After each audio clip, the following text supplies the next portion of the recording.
ल सम्पूर्णलाई नमस्कार। मेरो नाम विवेक कुमार हो, म बाँकेबाट। आज हजुरहरूको सामु म शिक्षकको रूपमा पढाउन आएको छु भन्नु पर्यो। र मेरो विषयवस्तु रहेको छ न्युज ब्रेक। यसलाई अङ्ग्रेजीमा ब्लू टम भनिन्छ। न्युज ब्रेक भनेको के हो त हजुरहरूलाई थाहा छ? रोग हो सर। अरूमा पनि लाग्ने गर्छ, व्यवसायमा देखा पर्छ। र यो रोग लामखुट्टेको टोकाइले सर्दछ र त्यो भुसुना हुन्छ नि, भुसुनाको कारणले यो रोग लाग्दछ। टोकाइ सार्ने चाहिँ यो रोग सार्ने चाहिँ लामखुट्टेको भूमिका हुन्छ भन्नु पर्यो।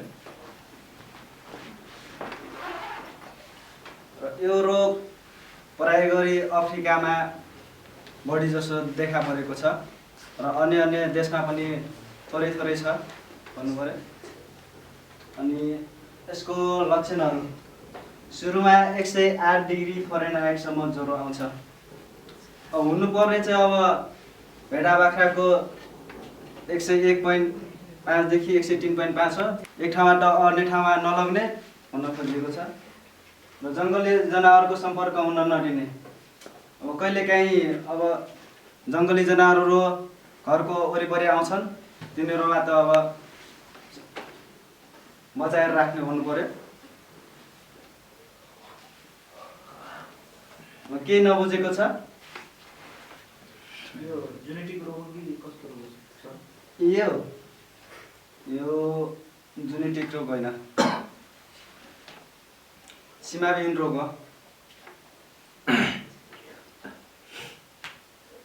केही नबुझेको छ? यो रोग लाग्ने मेन कारण भनेको भुसुनाको टोकाइ, भुसुना र लामखुट्टेको टोकाइबाट।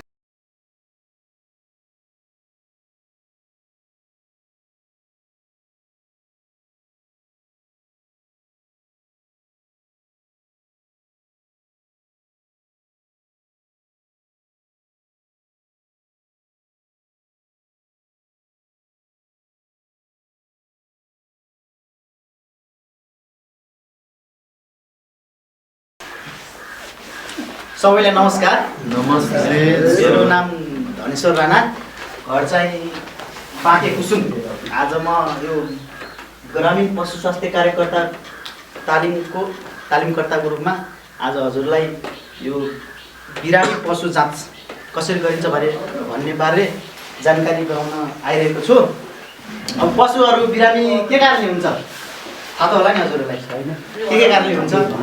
खाना बढी खाएर, पोट्रोजुवाको कारण, अनि अब ब्याक्टेरिया भाइरस ठोकेर लडेर पशु बिरामी हुन्छ होइन। अब पशु बिरामी भएपछि हामीले किन गर्ने त उपचार? कसो थाहा छ? ठिक पार्नु किन के ठिक पार्ने? पशुलाई हामीले के जान्न जरुरी छ त्यहाँ पशुलाई गरिसकेपछि उपचार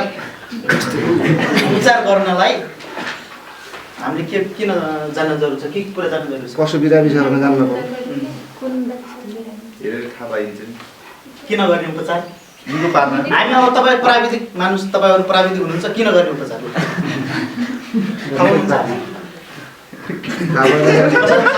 तपाईँ प्राविधिक हुनुहुन्छ, पशुलाई किन गर्ने उपचार?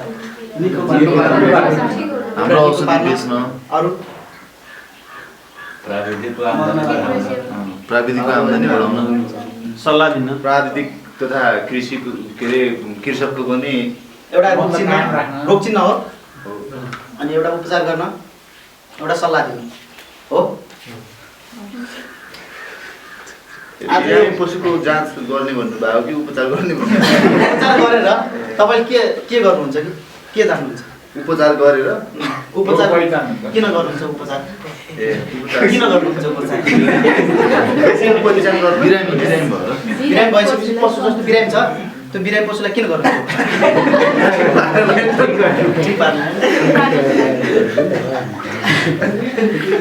आज यो बिरामी पशुको जाँच छ होइन। बिरामी पशुको जाँच कसरी गर्ने भनेपछि एउटा छ पशुधनीसँग अनेकौं प्रश्न गरेर बिरामी पशुको जानकारी लिने।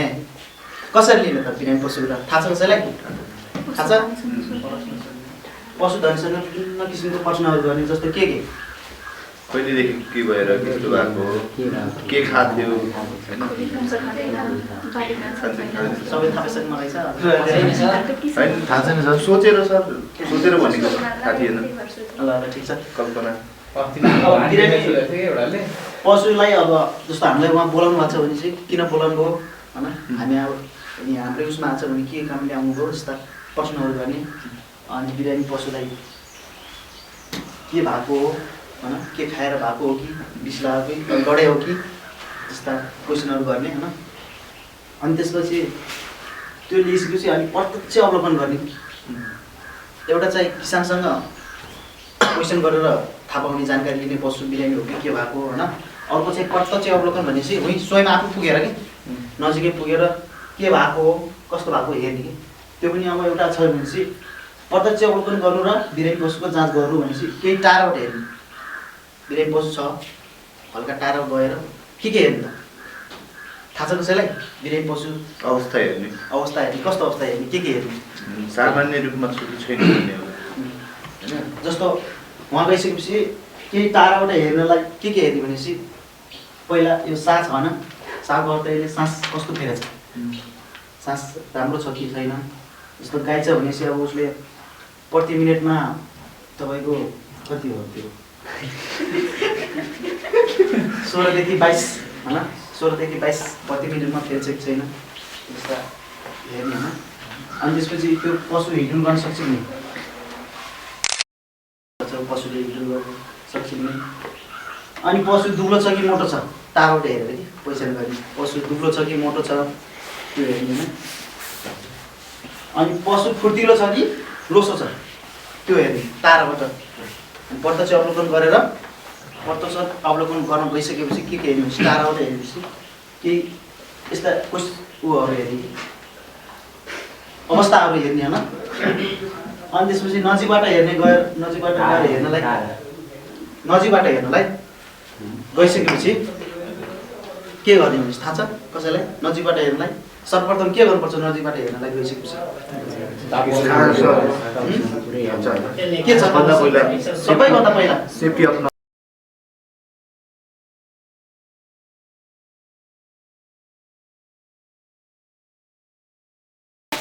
नमस्कार म भारती ढुङ्गे मोरङबाट मेरो चाहिँ भए सानो भएको कारणले गर्दा कचरा सुन्दैन ध्यान दिएर आज मेरो विषय पढेको छ युएमएमबी युरिया मोलासिस मिनरल ब्लक बनाउने तरिकाहरू म संक्षेपमा गर्न गइरहेको छु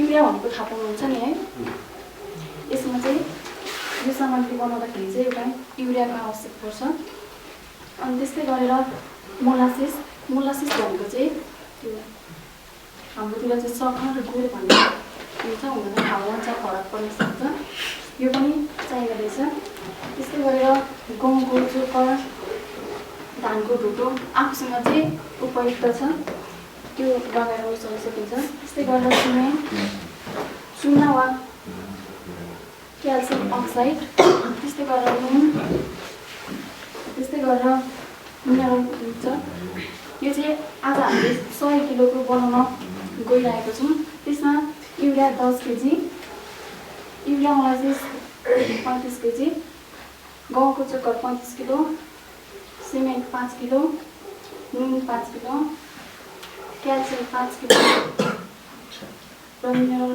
5 किलो गरेर जम्मा 100 केजीको तयार गर्न गइरहेको छौँ यसमा चाहिँ यो खुर्दो चाहिँ कसरी बनाउने भन्दाखेरि थोरै पानी लिएर यसलाई चाहिँ पकाउनुपर्छ जस्तो त्यो लिदो खालको बनाउनुपर्छ हामीले यो के भन्छ माघे सङ्क्रान्तिमा लड्डुको लागि तयार गरेको एउटा हुन्छ नि सखर बनाएको त्यस्तो बनाउनुपर्छ त्यसमा गहुँको चोकर 35 किलो सिमेन्ट 35 किलो यो सिमेन्ट किन चाहिन्छ भन्नुहुन्छ त यो चाहिँ किनभने ब्लकलाई यसले चाहिँ बाँध्ने काम गर्छ कि दह्रो बनाउने काम गर्छ त्यस्तै गरेर हामीले जुन पनि लिन सक्छौँ यो छर्किने यो हुन्छ नि कीटाणुहरूलाई बनाउनको लागि अनि घरमा लगाउने यो जुन आफू उपयुक्त हुन्छ त्यही दिन सकिन्छ। नुन लिँदाखेरि चाहिँ पाकेट नफुटेको आयोडिनयुक्त नुन लिनुपर्छ। मिनरल मिल्छ भनेको यो चाहिँ बजारमा पाइन्छ। यो जुन आफूलाई खुलस्त लाग्छ सोही नै प्रयोग गर्न सकिन्छ। यसलाई चाहिँ अब एउटा तिरपाल आफूसँग जे सम्भव छ त्यही प्लास्टिक सिट लिएर चाहिँ यसलाई पहिला सुरु चाहिँ यो धेरै 35 किलो छ नि यो जुन मलाई चाहिँ के भन्छ गहुँको चोकर अनि त्यस्तै गरेर युरियालाई चाहिँ हामीले सकेसम्म चाहिँ धुलो बनाएर हाल्नु उपयुक्त हुन्छ। धुलो बनाउन नसकिएमा यसलाई चाहिँ खुदोमा हालेर मजाले चलाएर यसलाई चाहिँ पगाल्नुपर्छ। यदि पगालिसके पछाडि बनाउनलाई उपयुक्त हुन्छ। अनि यी सामानहरू एउटा तिरपालमा राखेर यसलाई मजाले मिक्स गरेर अनि माथिबाट मलाई चाहिँ खुदो लगाएर चाहिँ मजाले यसलाई मार्नु पर्दछ, जुन चाहिँ बनाउन उपयुक्त हुने गरेर बनाउनु पर्दछ।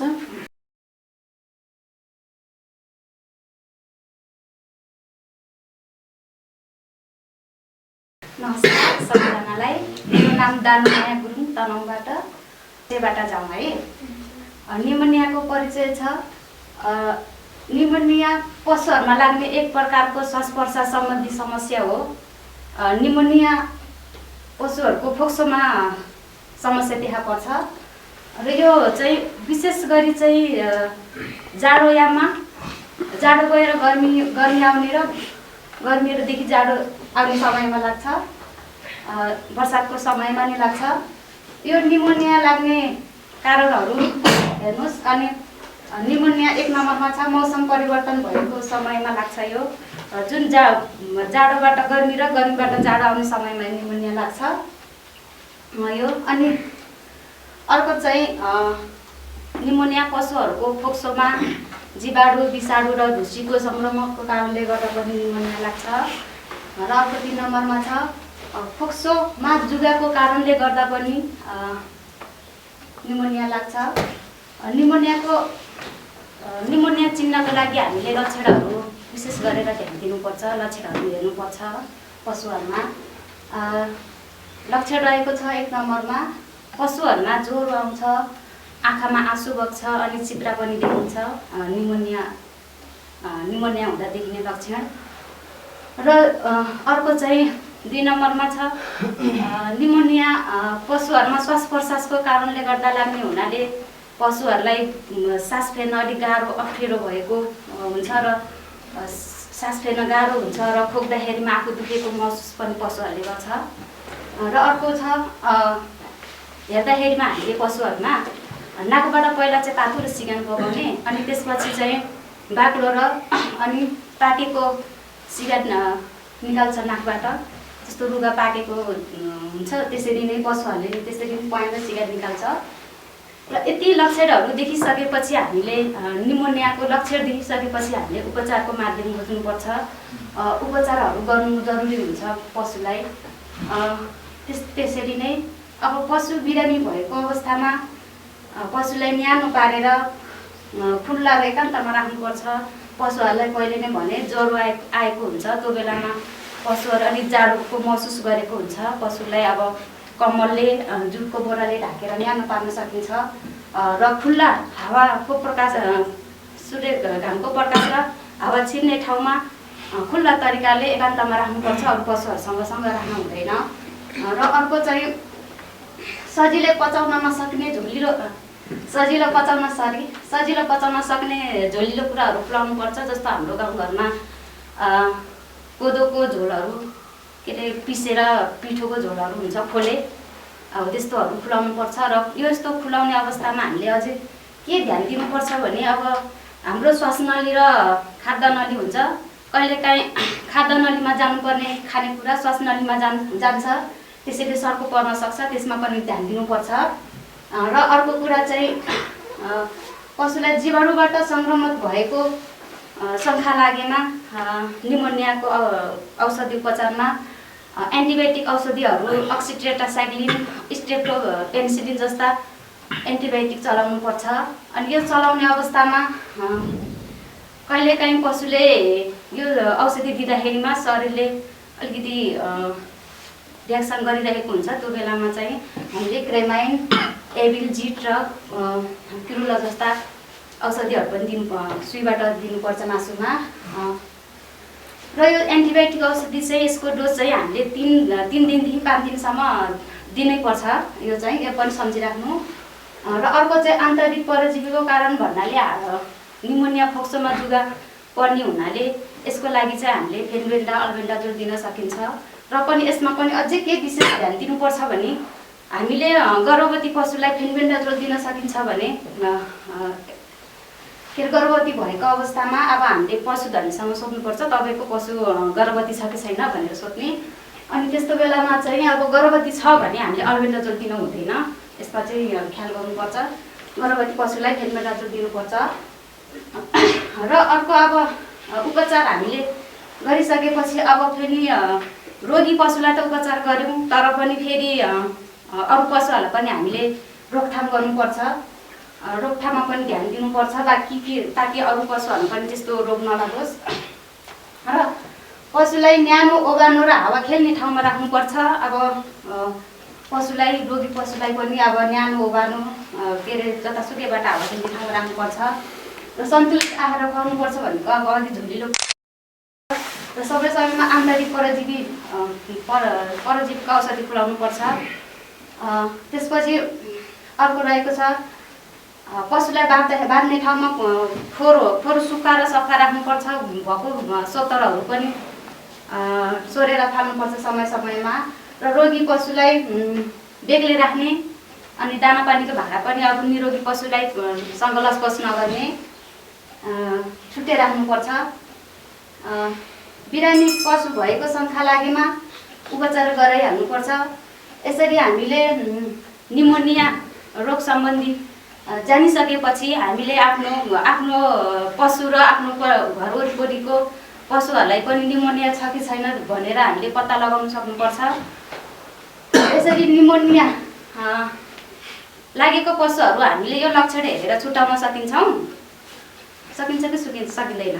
सकिन्छ। यसरी निमोनिया रोग भएको छुट्याइसकेपछि हामीले एन्टिबायोटिक प्रयोग गर्ने, एन्टिबायोटिक प्रयोग गर्दा ध्यान दिनुपर्छ भनिसकेँ होइन।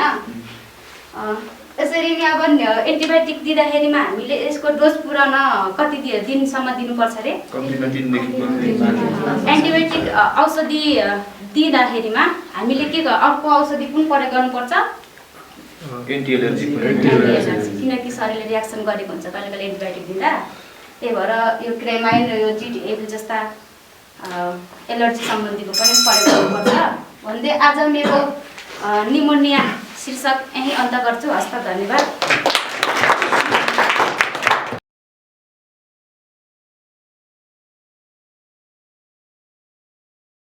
नमस्कार, मेरो नाम घनबहादुर आले मगर, सिन्धुलीबाट।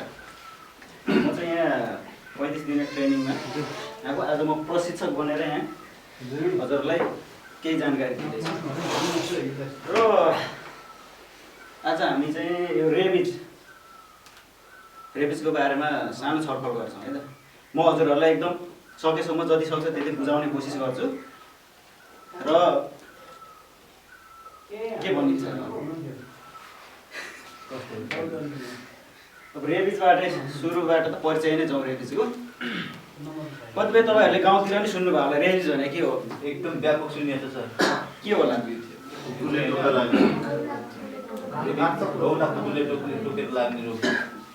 मौला कुकुरले चाहिँ सार्ने काम गर्छ है त। रेबिज भनेको एउटा यो प्राणघातक रोग हो। यो चाहिँ तातो रगत जस्तो मानिस भयो, पशु भयो, जति पनि यो वार्म ब्लडेड मामेल्सहरू छ नि तिनीहरूलाई चाहिँ यो रेबिज चाहिँ लाग्ने गर्छ। र यो रेबिज भनेको एउटा भाइरसबाट सर्ने माध्यम सर्ने यो रोग चाहिँ जुन रोगी जनावरहरू ल्याउन चाहिँ असङ्ख्य रूपमा चाहिँ रहेको हुन्छ। र ती जीवले चाहिँ जनावरले कुनै पनि स्वस्थ पशु मानिसलाई टोकेमा चाहिँ त्यो रोग सर्दछ। जुन टोकेको घाउमा रियालको प्रवेश हुन्छ र त्यो रियाल चाहिँ स्नायु प्रणाली हुँदै मस्तिष्कसम्म पुग्छ र त्यहाँ चाहिँ त्यसले चाहिँ के गर्छ त ओथार्ने भनौँ न त्यसको वृद्धि विकास चाहिँ मस्तिष्कमा गर्छ भन्ने एउटा अब त्यो टोकाइको माध्यमबाट त्यो भयो सर्ने तरिका।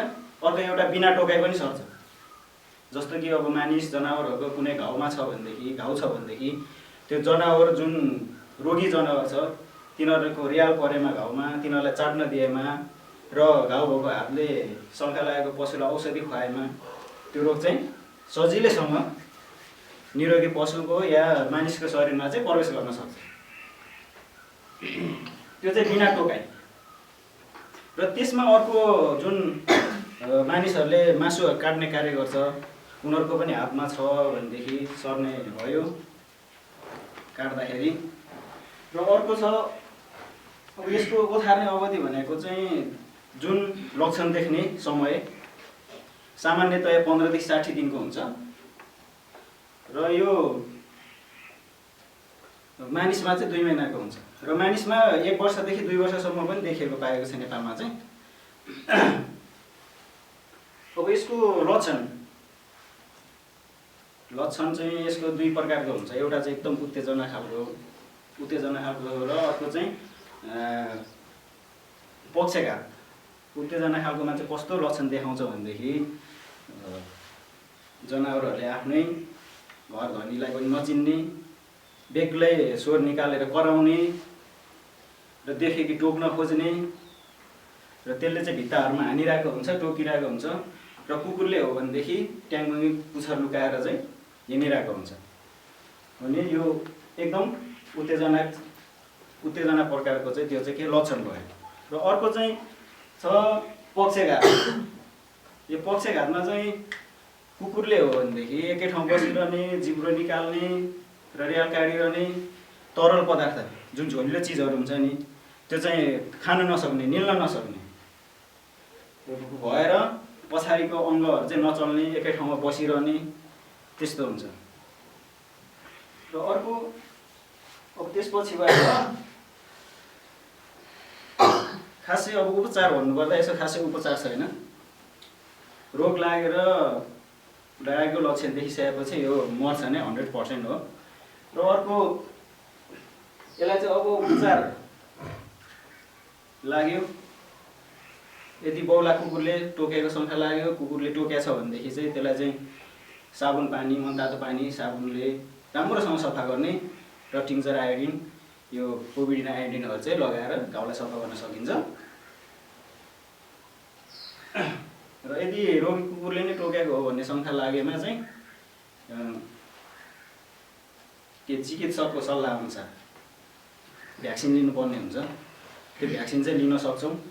र यदि सुविधा छ हाम्रो मेडिकलहरू नजिकै छ भनेदेखि कुकुरले टोक्ने बित्तिकै एउटा टिटनास टिटी सुई चाहिँ लिन आवश्यक छ, त्यो चाहिँ लिइहाल्नुपर्ने हुन्छ।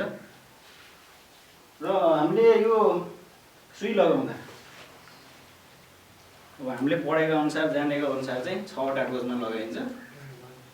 0, 3 दिन, 7 दिन, 14 दिन, 28 र 90 दिनमा चाहिँ हामीले सुई लगाउँछौँ। अब त्यो शङ्का लागेमा रोग लागेको जस्तो लक्षण देखायो भनेदेखि हामीले सम्बन्धित निकाय पशु सेवा कार्यालयहरूमा चाहिँ हामीले जानकारी दिनुपर्ने हुन्छ।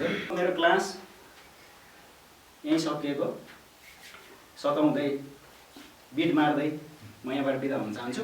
हस्त धन्यवाद, राम्रोसँग सुनिदिनु भएको।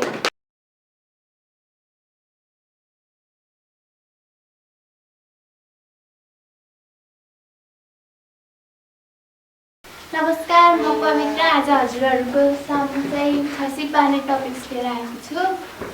अनि खसी पार्ने भन्ने बित्तिकै के बुझिन्छ सबैलाई थाहा छ होला? खसी पार्ने भनेको भाले पशुलाई सन्तान उत्पादन गर्न नसक्ने बनाउनुलाई खसी पार्ने भनिन्छ। खसी किन पारिन्छ त? खसी पार्ने कारणहरू छन्, थाहा छ कसैलाई? एउटा कारण चाहिँ नस्ल सुधारको लागि खसी पारिन्छ। अनि मासुको उत्पादन बढाउनको लागि खसी पारिन्छ। अनि रोगी ख्याउटे बोकाहरू भाले पशुबाट सन्तान उत्पादन रोक्नको लागि खसी पारिन्छ। अनि पशुलाई सुँगो बनाउनको लागि पनि खसी पालन गरिन्छ। खसी पाल्ने उपयुक्त उमेर अहिले हाम्रो गाउँघरमा चाहिँ यत्तिकै कुनै उमेरै नहेरी खसी पाल्ने चलन छ, तर खसी पाल्न उपयुक्त उमेरहरू यहाँ छन्। बोका चाहिँ 1 देखि 2 महिनासम्म खसी पाल्दा राम्रो हुन्छ। रागा बहरलाई चाहिँ 1.5 वर्षदेखि 2.5 वर्षसम्मको उमेरमा खसी पाल्दा राम्रो हुन्छ। बङ्गुर सुँगुरलाई चाहिँ 1 देखि 1.5 महिनाको उमेरमा खसी पाल्दा राम्रो हुन्छ। अनि घोडा चाहिँ 1 वर्षदेखि 1.5 वर्षसम्मको उमेरमा खसी पाल्दा राम्रो हुन्छ। खसी पाल्ने तरिका, खसी पाल्ने 2टा तरिका हुन्छ, एउटा बन्द तरिका, एउटा खुला तरिका। बन्द तरिकामा चाहिँ बढी जो मेसिनको प्रयोग गरिन्छ। मेसिन देख्नु भएको छ कसैले खसी पाल्ने मेसिन? छैन।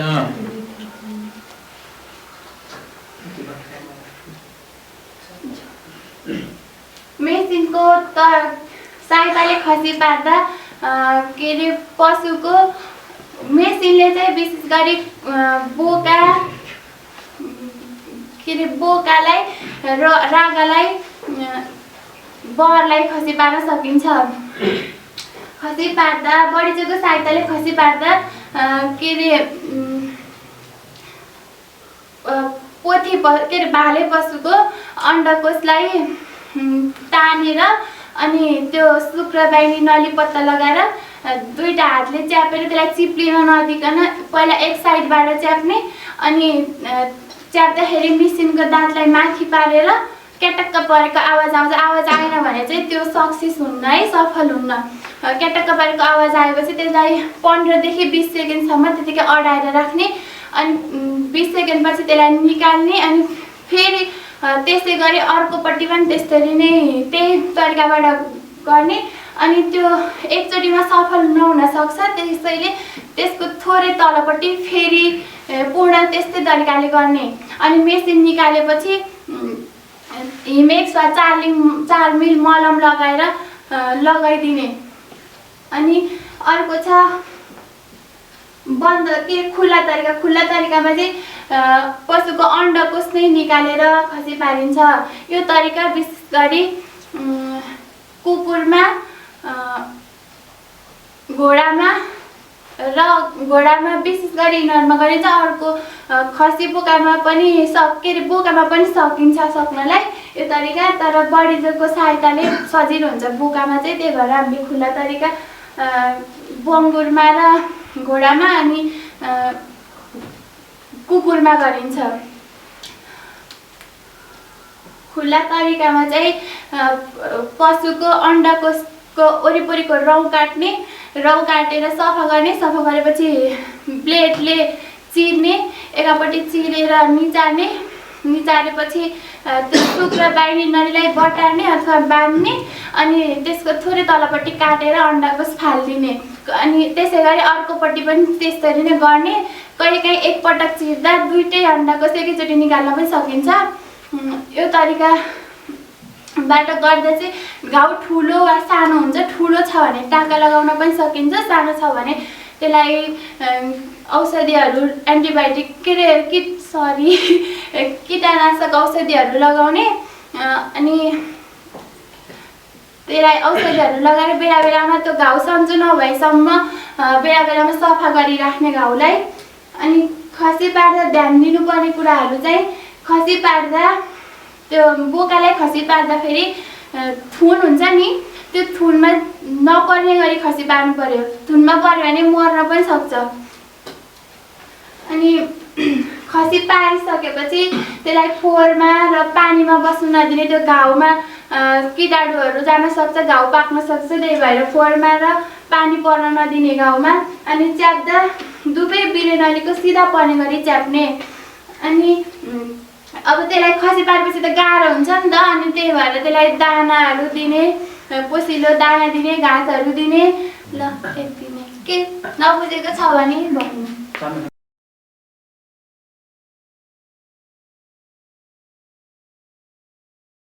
तालिममा होइन पाल्ने पार्टिसिपेटहरू साथीहरूमा नमस्कार टक्राउन चाहन्छु। म आज 10 मिनटको होइन तपाईँहरूको लागि प्रशिक्षकको रूपमा यहाँ उपस्थित हुँदै भएको छु। आज मेरो भागमा एन्टिबायोटिक शीर्षकमा एउटा विषय परेको छ। एन्टिबायोटिक औषधि के हो त भन्ने बारेमा म थोरै तपाईँहरूलाई जानकारी गराउन चाहन्छु। अनि परिचय चाहिँ मेरो चाहिँ होइन गोविन्द बहादुर डर्लामी मगर होइन पाल्पाबाट भनिसकेँ। तपाईँहरूतिर जानुभन्दा अगाडि म तपाईँ आजको विषयवस्तु रहेको छ एन्टिबायोटिक है।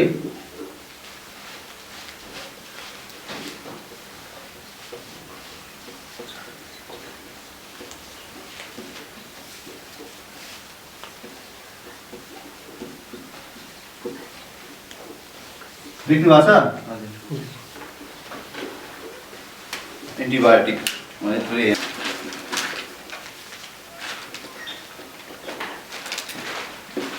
अब हामी विषयवस्तुतिर जान चाहन्छौँ। हामीसँग टाइम थोरै भएकोले होइन म सर्टकटमा तपाईँहरूले जानकारी गर्न चाहन्छु। एन्टिबायोटिक आखिर के हो त? एन्टिबायोटिक मानवीय जीवनमा होइन हामी चाहिँ अन्न बानीको शरीर भन्ने हुन्छ नि, जुनसुकै कारणबाट पनि रोग लाग्न सक्छ होइन मानव जीवनमा। तर हामी पशु स्वास्थ्य क्षेत्रको हकमा छौँ। अहिले चाहिँ पशुलाई होइन कुनै पनि कारणले चाहिँ रोग लाग्न सक्छ। अनि त्यो रोगलाई चाहिँ निर्मूल पार्नको लागि होइन ल म एन्टिबायोटिकको इन्ट्रोडक्सन गराउन चाहन्छु। यहाँनिर पशु स्वास्थ्य क्षेत्रमा विभिन्न पशुलाई विभिन्न कारणले विविध रोगहरू लाग्न सक्दछ। त्यसमध्ये जसमा होइन ब्याक्टेरिया, भाइरस, फङ्गस, प्रोटोजोआको सूक्ष्म जीवाणु भनेको आँखाले देख्न नसकिने तथा विषालुलाई मार्न वा वृद्धिमा रोकावट ल्याउने औषधिको समूहलाई एन्टिबायोटिक भनिन्छ होइन। बुझ्नुभयो नि एन्टिबायोटिकको परिचय यहाँसम्म बुझ्नु भएको छ ल। त्यसो भए म एन्टिबायोटिकको परिचय दिइसकेँ। अब त्यसको पनि एन्टिबायोटिकको पनि प्रकार छ है। दुई प्रकारको छ एन्टिबायोटिकको होइन। न्यारो स्पेक्ट्रम साँघुरो एउटा होइन, यो साँघुरो क्षेत्र भएको भनेको ग्राम नेगेटिभ वा ग्राम पोजिटिभ हाम्रो होइन पशुजन्य वस्तुहरूको शरीरमा चाहिँ होइन ग्राम पोजिटिभ ग्राम नेगेटिभ भन्ने दुईवटा ब्याक्टेरिया होइन रहेको हुन्छ। भनेको शरीरलाई लाभदायक पुर्याउने होइन अनि शरीरलाई घातक होइन त्यो ब्याक्टेरियाहरू दुई प्रकारको हुन्छ।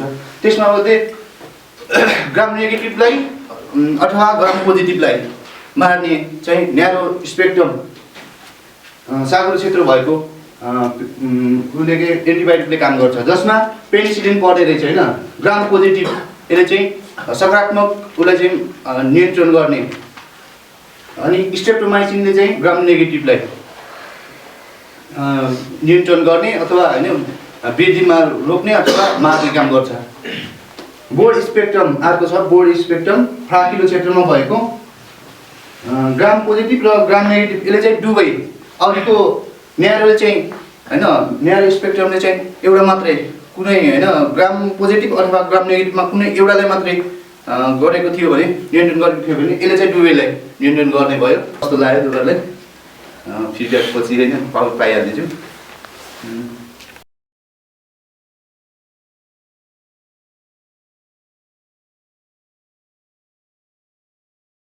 हजुरहरूले पढाएको चाहिँ मैले हेर्न पाइनँ, त्यसको लागि अब सरी भन्छु। अब मेरो चाहिँ विषय देख्नुपर्छ सर।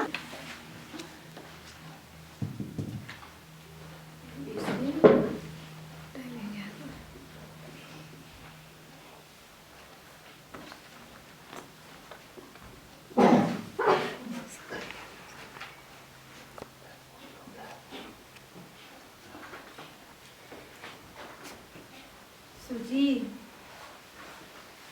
औषधिको जानकारी सूची भनेको चाहिँ हामीले औषधि किन्न जान्छौँ नि हामी फार्मेसीमा अथवा मेडिकलमा, त्यसमा चाहिँ औषधिको बारेमा लेखेको हुन्छ। औषधि जे खास पशुहरूको चाहिँ डब्बा बाहिर नै ठुल्ठुलो औषधि लेखेको हुन्छ। कति औषधिमा चाहिँ लेखेको हुँदैन, त्यसभित्र एउटा सानो चिट हुन्छ, कागज हुन्छ, त्यसलाई प्रिस्क्रिप्सन भनिन्छ। त्यो भित्र चाहिँ औषधिको बारेमा सबै छुट्याइदिएको हुन्छ। सानो पेपर हुन्छ नि त्यसमा लेखेको हुन्छ। अनि हामीले औषधि सूचीमा चाहिँ खास गरी हामीले केमा ध्यान दिनुपर्छ त्योभन्दा पहिले पनि हामीले पढेको थियौँ होइन, हजुरहरूलाई पनि थाहा होला। हामीले औषधि किन्नु जाँदाखेरि एक नम्बरमा चाहिँ व्यापारिक नाम र रासायनिक नाम भन्ने हुन्छ। व्यापारिक नाम भन्नाले चाहिँ हामी जुन भेटनेरी पसलमा किन्न जाँदाखेरि हामीले एउटा नाम पशुको अथवा प्रयोग गर्ने औषधिको नाम भनेको हुन्छौँ र रासायनिक नाम भनेको चाहिँ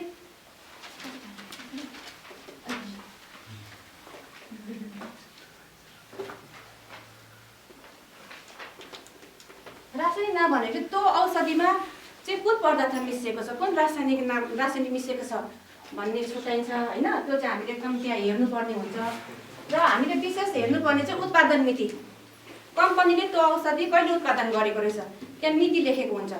अब इन्डियन औषधि भए इन्डियन इङ्ग्लिस डेटमा लेखेको हुन्छ होला र नेपालीमा भए चाहिँ नेपालमा बनेको भए चाहिँ नेपाली डेटमा लेखेको हुन्छ। त्यो हामीले विशेष हेर्नुपर्छ उत्पादन मिति र औषधि बिग्रिने मिति। सबैभन्दा ख्याल गर्दाखेरि चाहिँ हामीले औषधि बिग्रिने मिति। औषधि किन्न जाँदा हामीले जहिले पनि हामी जे सामान किन्न जाँदा पनि पसलमा हामीले जहिले पनि औषधि बिग्रिने मिति हेर्छौँ होइन। हामीले अब बिग्रेको सामान ल्याउँदा त हामीले खाँदा पनि हामीलाई असर गर्छ। त्यसै गरी पशुलाई दिँदाखेरि पनि विशेष ध्यान दिनुपर्ने कुरा चाहिँ हामीले औषधि बिग्रिने मिति हेर्नुपर्छ। हामीले बिग्रेको औषधि पशुलाई लायौँ भने के हुनसक्छ, पशु मर्न पनि सक्छ, त्यसलाई सही उपचार हुँदैन होइन। पशुलाई त्यस कारणले अरू होइन रोग लाग्न सक्छ।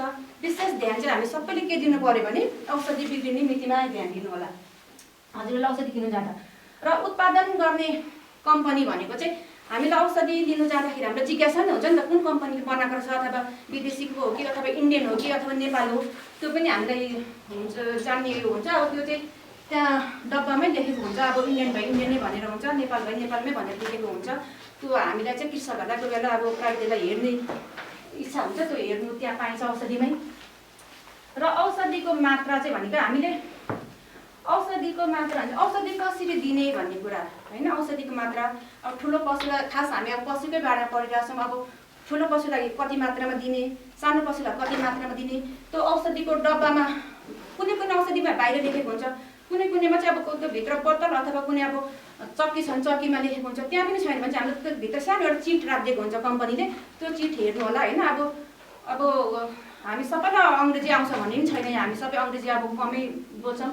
अब त्यो चाहिँ हामीले विशेष हेर्नुपर्ने के हुन्छ भने हामीले आएन हाम्रो छोराछोरी दलिले आउँछ नि त, अब त्यो चाहिँ हामीले छोराछोरीलाई पढेर भए पनि हुन्छ कि के त्यो चाहिँ हामीले एकदम ध्यान दिनु होला मात्रामा पनि। अनि औषधिको कडापन भनेको चाहिँ औषधिमा मिसाएको मात्रा, रासायनिक मात्रा मिसाएको हुन्छ नि, त्यसमा चाहिँ यसमा ग्राम र एमएल भनेको छ।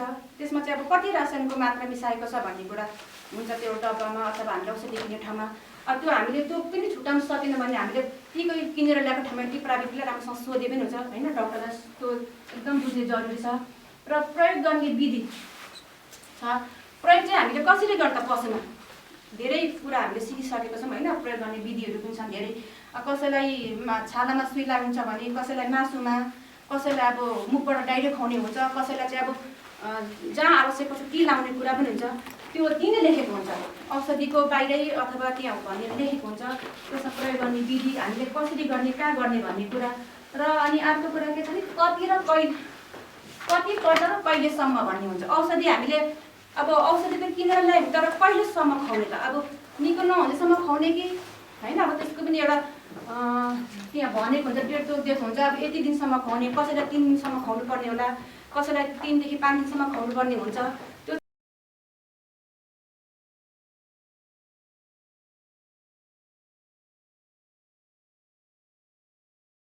सम्पूर्णलाई मेरो तर्फबाट छ्याजलो जोरले लाफा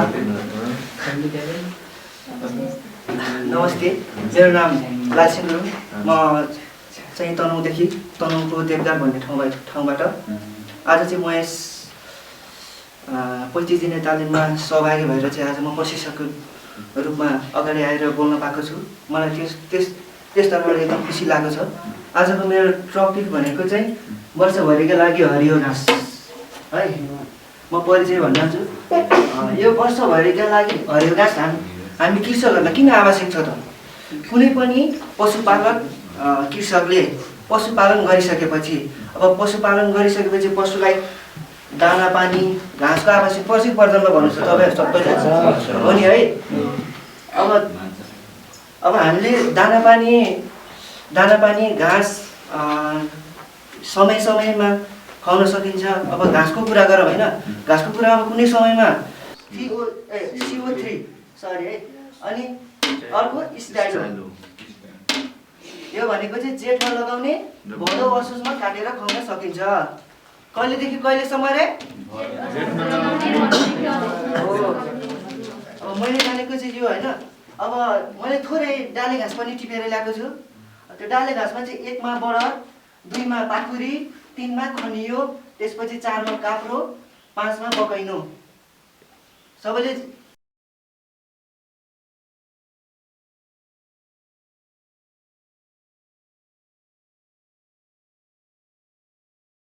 सम्पूर्णलाई नमस्कार।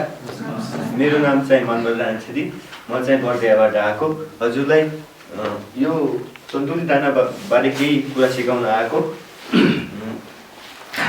सन्तुलित दाना भनेको के हो, त्यो खुवाएपछि के फाइदा हुन्छ र सन्तुलित दाना बनाउने तरिका र त्यसमा कुन कुन आवश्यक कच्चा पदार्थहरू पर्दछ भन्ने कुरा म हजुरलाई सिकाउन गइरहेको छु। सन्तुलित दाना भनेको के कसैलाई थाहा छ भने भनिदिन सक्नुहुन्छ? वृद्धि विकास गर्न, छिटो उत्पादन दिन, बढाउन, छिटो बढाउन अनि विभिन्न तत्त्वहरूको आवश्यक पर्दछ। ती तत्त्वहरू पाउनको लागि ठिक मात्रामा मिसाइएको दानालाई सन्तुलित दाना भनिन्छ। के भनिन्छ? सन्तुलित फुल बनाउँछ त्यो दाना खाएपछि। त्यसै गरी विभिन्न रोगबाट बचाउँछ। त्यसै गरी कामको लागि शक्ति दिने काम गर्दछ।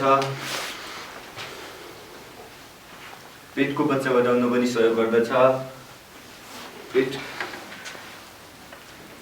बच्चा अवस्थाले छिटो बढाउन पनि सहयोग गर्दछ। बच्चालाई छिटो बढाउन, कामको लागि शक्ति दिन। सर म यहाँनिर कन्फ्युज भएँ। कामको लागि शक्ति दिन भने पशुले काम गर्छ र सर भन्दा कस्तो भयो बुझ्नु भयो? जुन गोरुहरूले जोत्दाखेरि अलिक शक्ति दिन्छ नि त खाएपछि। Clear cut. पेटको बच्चा बढाउन भयो सर, म बस्छु ल। दाना बनाउन चाहिने विभिन्न कच्चा पदार्थ आइन्छ। त्यो मध्ये यसमा 9वटा कच्चा पदार्थहरू मिसाइएको छ। मिसाउन सकिन्छ। जसमध्ये पहिलो नम्बरमा छ गहुँको चक्कर, दोस्रो नम्बरमा छ धानको ढुटो, तेस्रो नम्बरमा छ तोरीको पिना जसलाई भुटेर हामी युज गर्छौँ, चौथो नम्बरमा छ मकैको पिठो, पाँचौँ नम्बरमा छ चुना, छैटौँ नम्बरमा छ मिनरल मिक्सर, सातौँ नम्बरमा छ नुन, 8 नम्बरमा छ बोन मिल र 9 नम्बरमा छ मोलासिस जसलाई हामी बेदी भनेर पनि चिन्न सक्छौँ। यी सम्पूर्ण कच्चा पदार्थहरू मिसाएपछि हामीले एक प्रकारको दाना बनाउन सक्छौँ जुन हामीलाई मतलब पशुहरूलाई शक्ति दिने काम गर्दछ।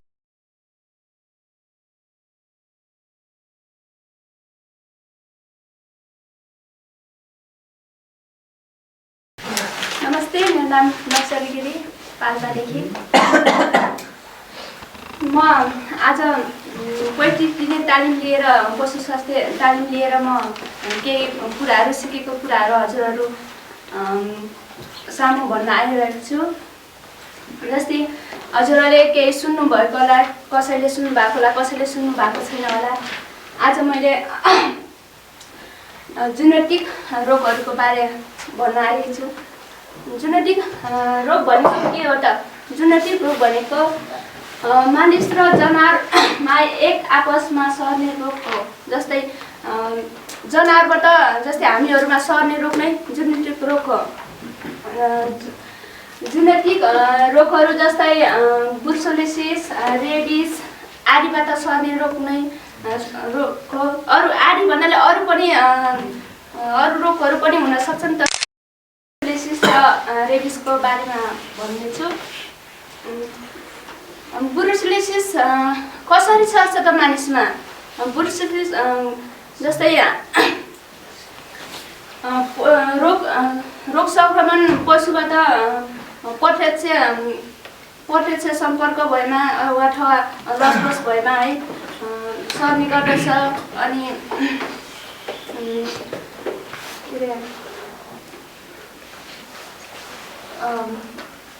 अरे त्यो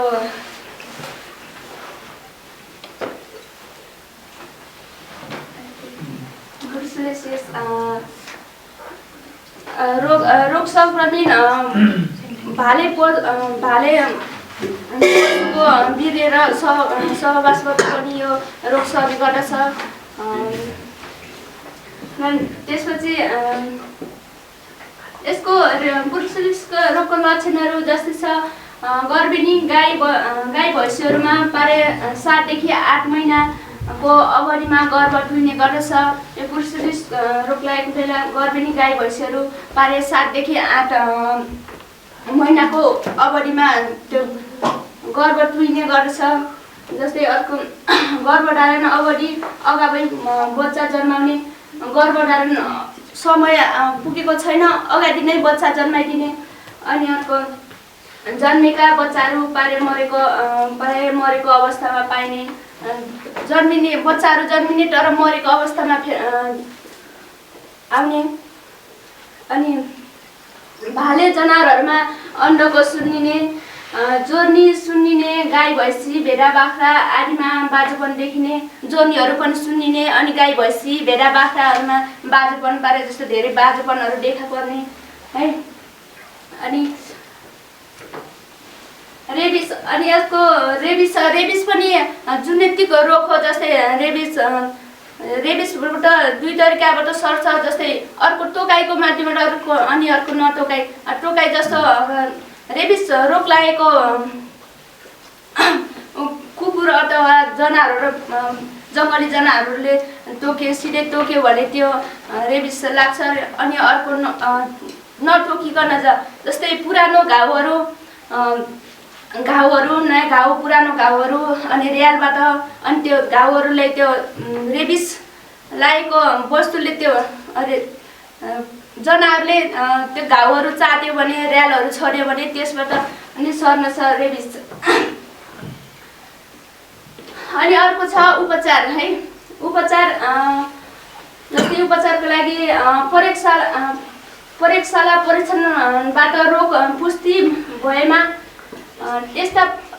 त्यस्ता पशुलाई तुरुन्तै बठानबाट अलग गर्ने। जस्तै रोग परीक्षण गरिसक्यो अनि त्यो रोग जनावरमा रोग देखा पर्छ भने त्यो बठानबाट अलग्गै राख्ने, अलग सार्ने।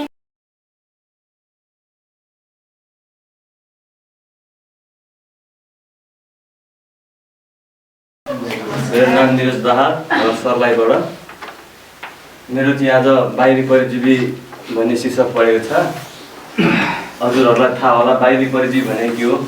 थाहा छ भने भनिदिनु पर्यो होइन। म बाहिरी परजीवीको परिचय दिन चाहन्छु है।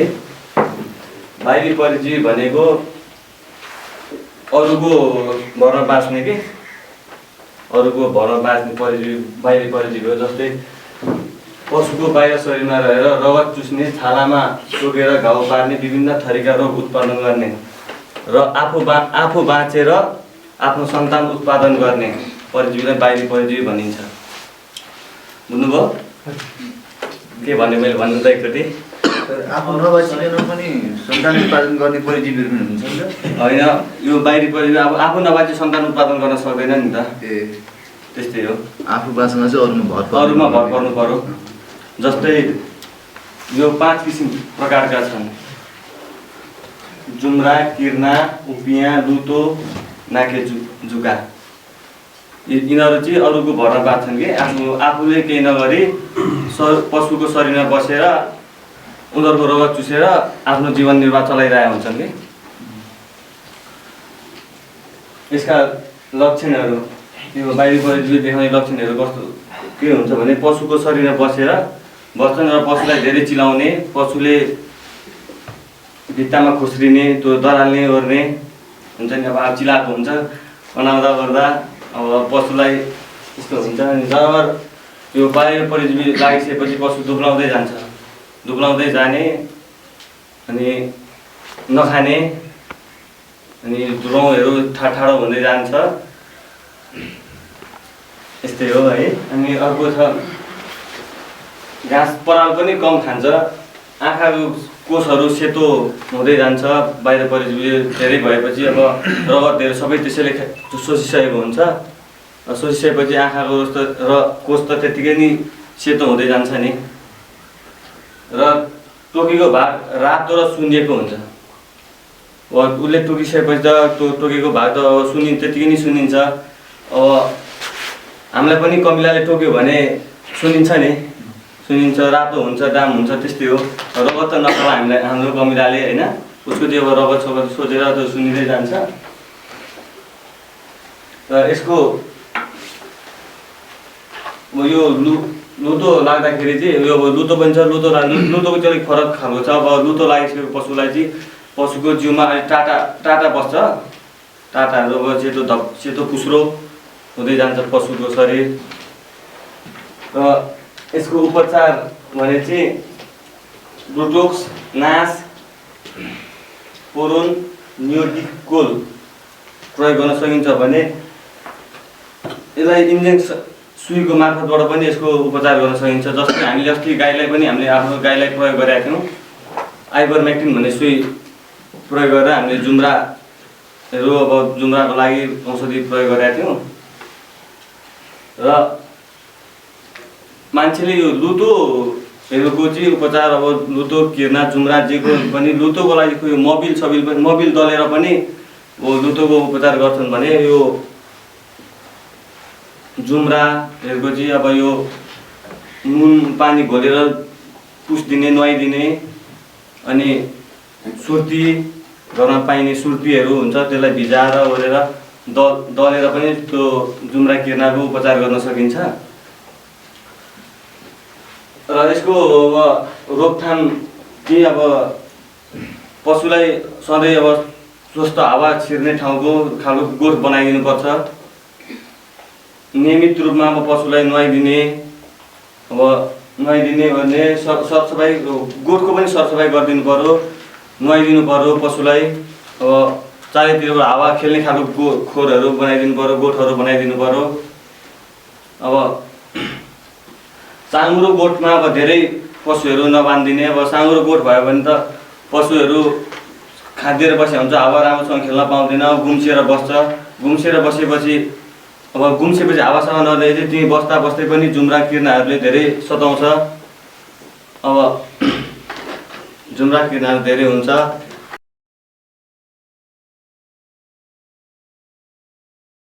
सबैजनालाई नमस्कार। मेरो नाम पार्वती श्रेष्ठ, घर चाहिँ दाङ। मेरो विषयवस्तु परेको छ गम्भारो। सबैले ध्यान दिएर सुन्नुहोला। पहिला सुरुमा परिचय, गम्भारो रोग विषाणु पन्छीबाट सरुवा रोग हो।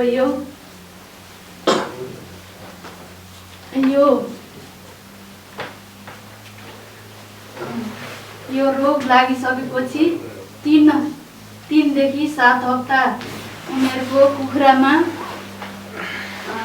बढी रोग लाग्ने गर्दछ। प्वाँख, मुजमुजिने जस्तो देखिने, मलदरबाट सुली लतपतिएको जस्तो देखिन्छ। हेरेर हेर्दाखेरि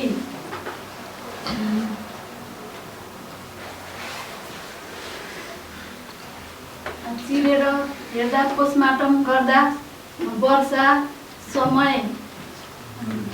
समयभन्दा 2 गुणा ठुलो हुने र चिरेर मक्खन जस्तो पदार्थ जम्ने, प्रोबियोटिक्स जस्तो विषय रक्तस्राव हुने गर्दछ।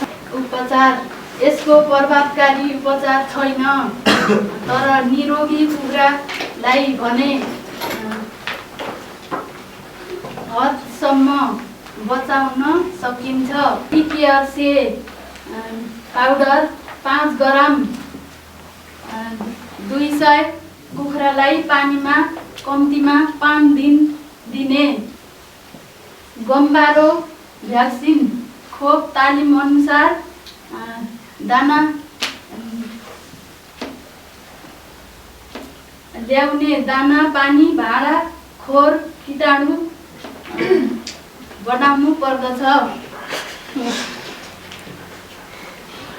अब यो गम्बारो भनेको सबैले बुझ्नुभयो कि नै?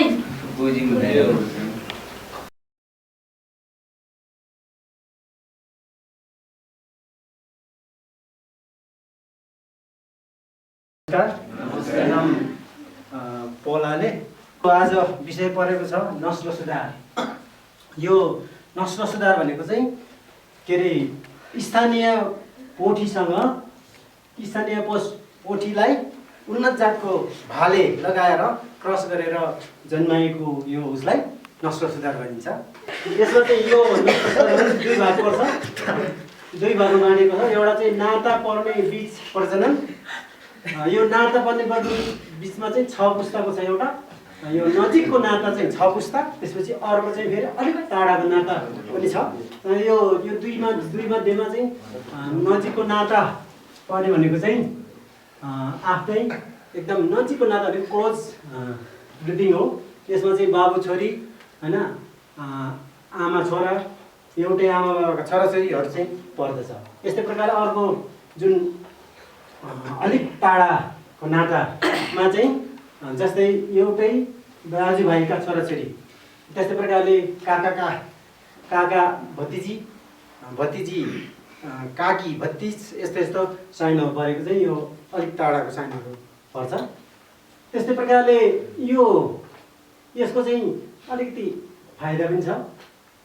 अर्को चाहिँ यो दाजुभाइका छोराछोरी, काका भतिजा, काकी भतिज, बाजे नातिनी यस्ता कुराहरू यहाँनिर पर्छ। अनि यसको फाइदाहरू चाहिँ छ जैसा बाप ऐसे बेटा, बाबाको गुण जम्मै निस्किन्छ अरे योबाट चाहिँ। त्यस कारणले त कहिलेकाहीँ त्यसले गर्दाखेरि चाहिँ आफ्नो यो पशु छान्न चाहिँ सजिलो हुन्छ अरे, सजिलो हुन्छ भन्छ। त्यसै कारण त त्यसरी पनि त्यसलाई गरेको छ। यसमा अरू कुराहरू पनि छ, असल र खराब गुण। त्यसपछि भाले खोज्न कतै जान्नु पनि आफ्नै घरकोले हुने, त्यस्तो कुराहरू त्यसरी गरेको छ। त्यसपछि यसलाई चाहिँ पैसा पनि तिर्नु पनि निःशुल्क भाले लाउनु पाइने, समयको पनि बचत हुने, यसरी वर्णन गरेको छ। अर्को छ फेरि यो नाता नपर्ने बीच प्रजनन आउटब्रिडिङ। यसमा पनि दुईवटा कुरा पर्छ।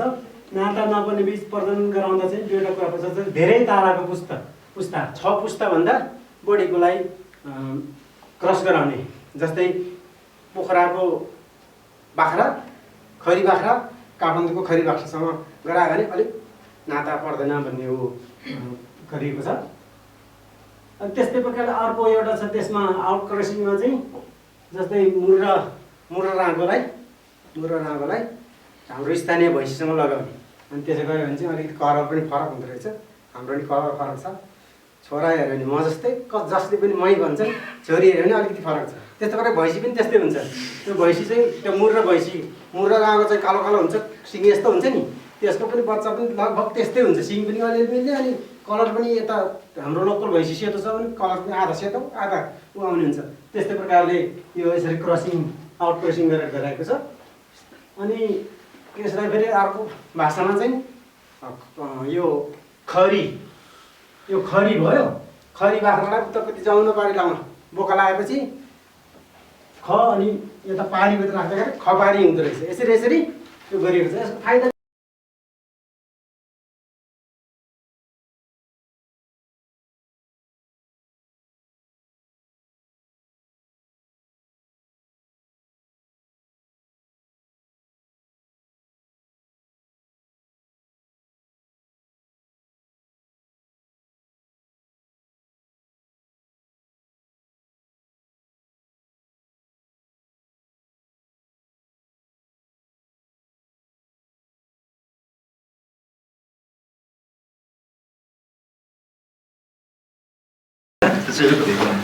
सबैलाई नमस्कार। नमस्ते। बागुङदेखि मेरो बस्नेको क्लास चाहिँ थर्मोमिटरको बारेमा पढाउँदैछु, चर्चा गर्दैछु। थर्मोमिटर भनेको के हो थाहा छ यहाँहरूले? थर्मोमिटर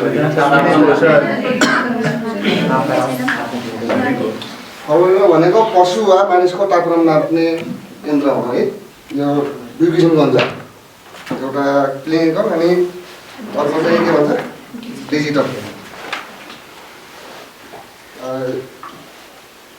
यो थर्मोमिटर भनेको त्यो क्लिनिकल भनेको यस्तो हुन्छ, यो खालको यहाँलाई थाहा छ होला है, थाहा छ नभनेर यो क्लिनिकल थर्मोमिटर प्रयोग गर्ने तरिका कस्तो हो भने प्रयोग गर्ने विधिहरू भनेको छु।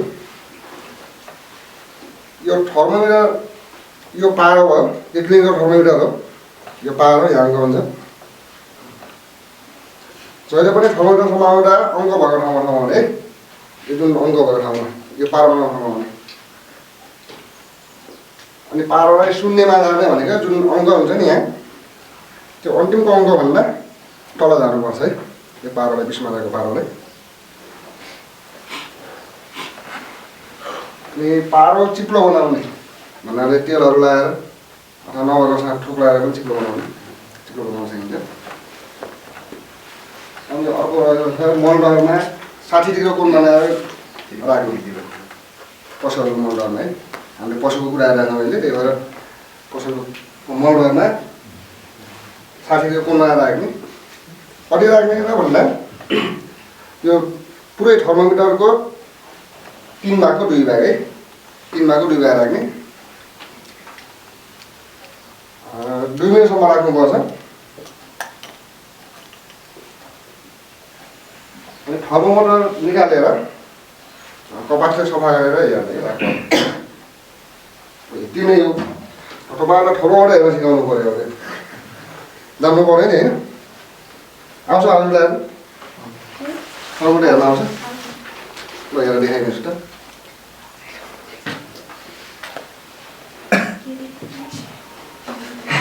कसरी प्रयोग गर्ने देखाइदिनु न, सिकाउनु जानेको छ भने। पशुको मोल्डरमा राखेन अनि के अरे 3 भागको 2 भाग राख्ने। अनि 2 मिनटसम्म राख्ने अनि निकालेर हेर्ने। यो क्लिनिकल थर्मोमिटरको 1 घन्टा बराबर 2 मानिन्छ है, 1 बराबर 2 अङ्क मानिन्छ। हजुरहरूलाई के सोध्नु छ भने सोध्न सक्नुहुन्छ।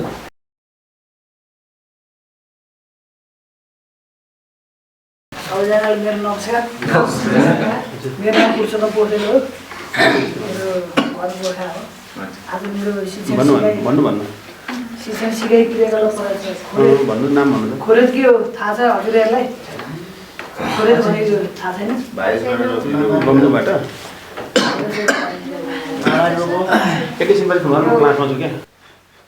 खुर फाटेको जनावरलाई लाग्ने रोग हो क्या यो।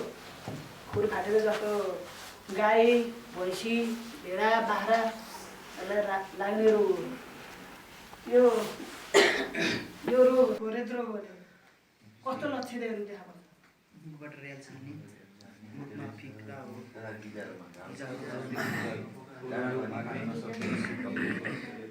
एउटा सक एउटा भोइसन है।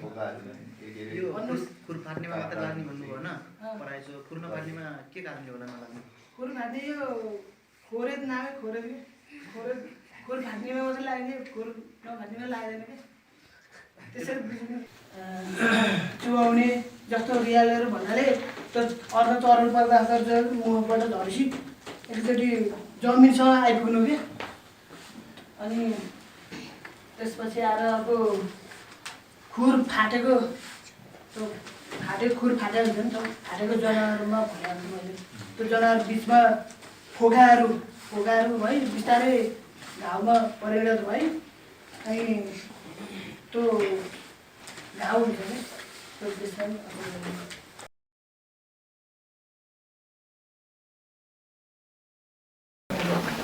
सबैलाई नमस्कार। मेरो आज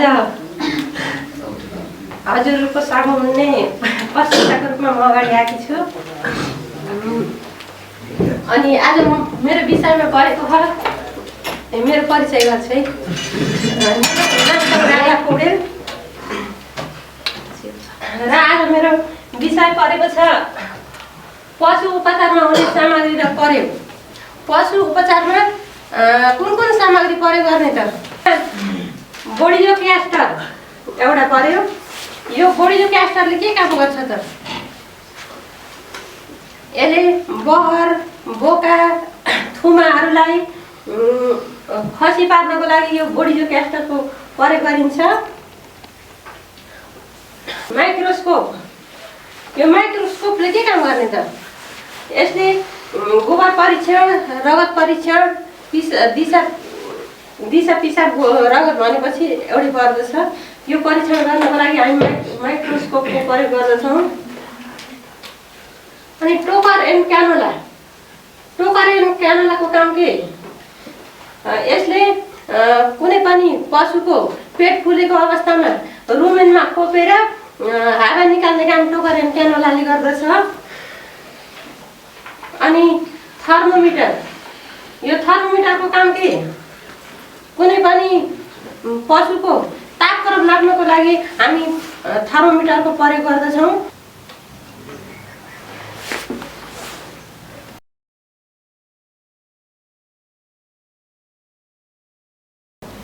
सम्पूर्णमा नमस्कार। मेरो नाम चाहिँ रामकान्त कुमार ठाकुर, रौतहटबाट। अनि आज चाहिँ विषयवस्तु रहेको छ भने उन्नत जातका बाख्रा। के बुझ्नुहुन्छ भने उन्नत जातका बाख्रा भनेर केही थाहा छ हजुरलाई? थाहा छैन भने भन्नु नि, थाहा छैन भनेर। अलिअलि थाहा छ, के थाहा छ भन्नु त? स्थानीय भन्नाले नेपालमै जस्तो हुन्छ नि, नेपालमै पालेर अब उन्नत हुनाले। अनि उन्नत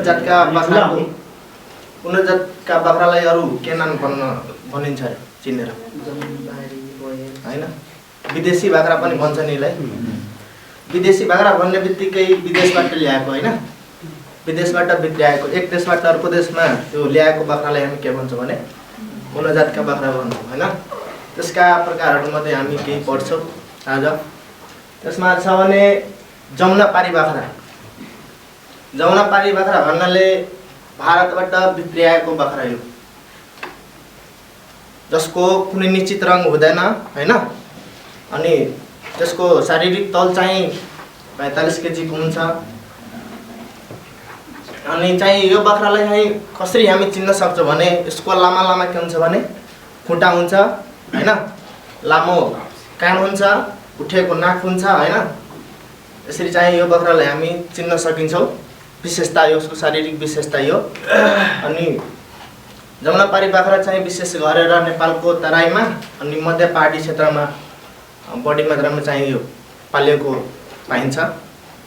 त्यस्तै अर्को नेक्स्टमा हाम्रो छ बारबेरी बाख्रा। बारबेरी बाख्रा भन्नाले यो अफ्रिकाबाट ल्याएको बाख्रा हो। यो अफ्रिकाबाट ल्याएको बाख्रा यो बारबेरी बाख्रा हो। अनि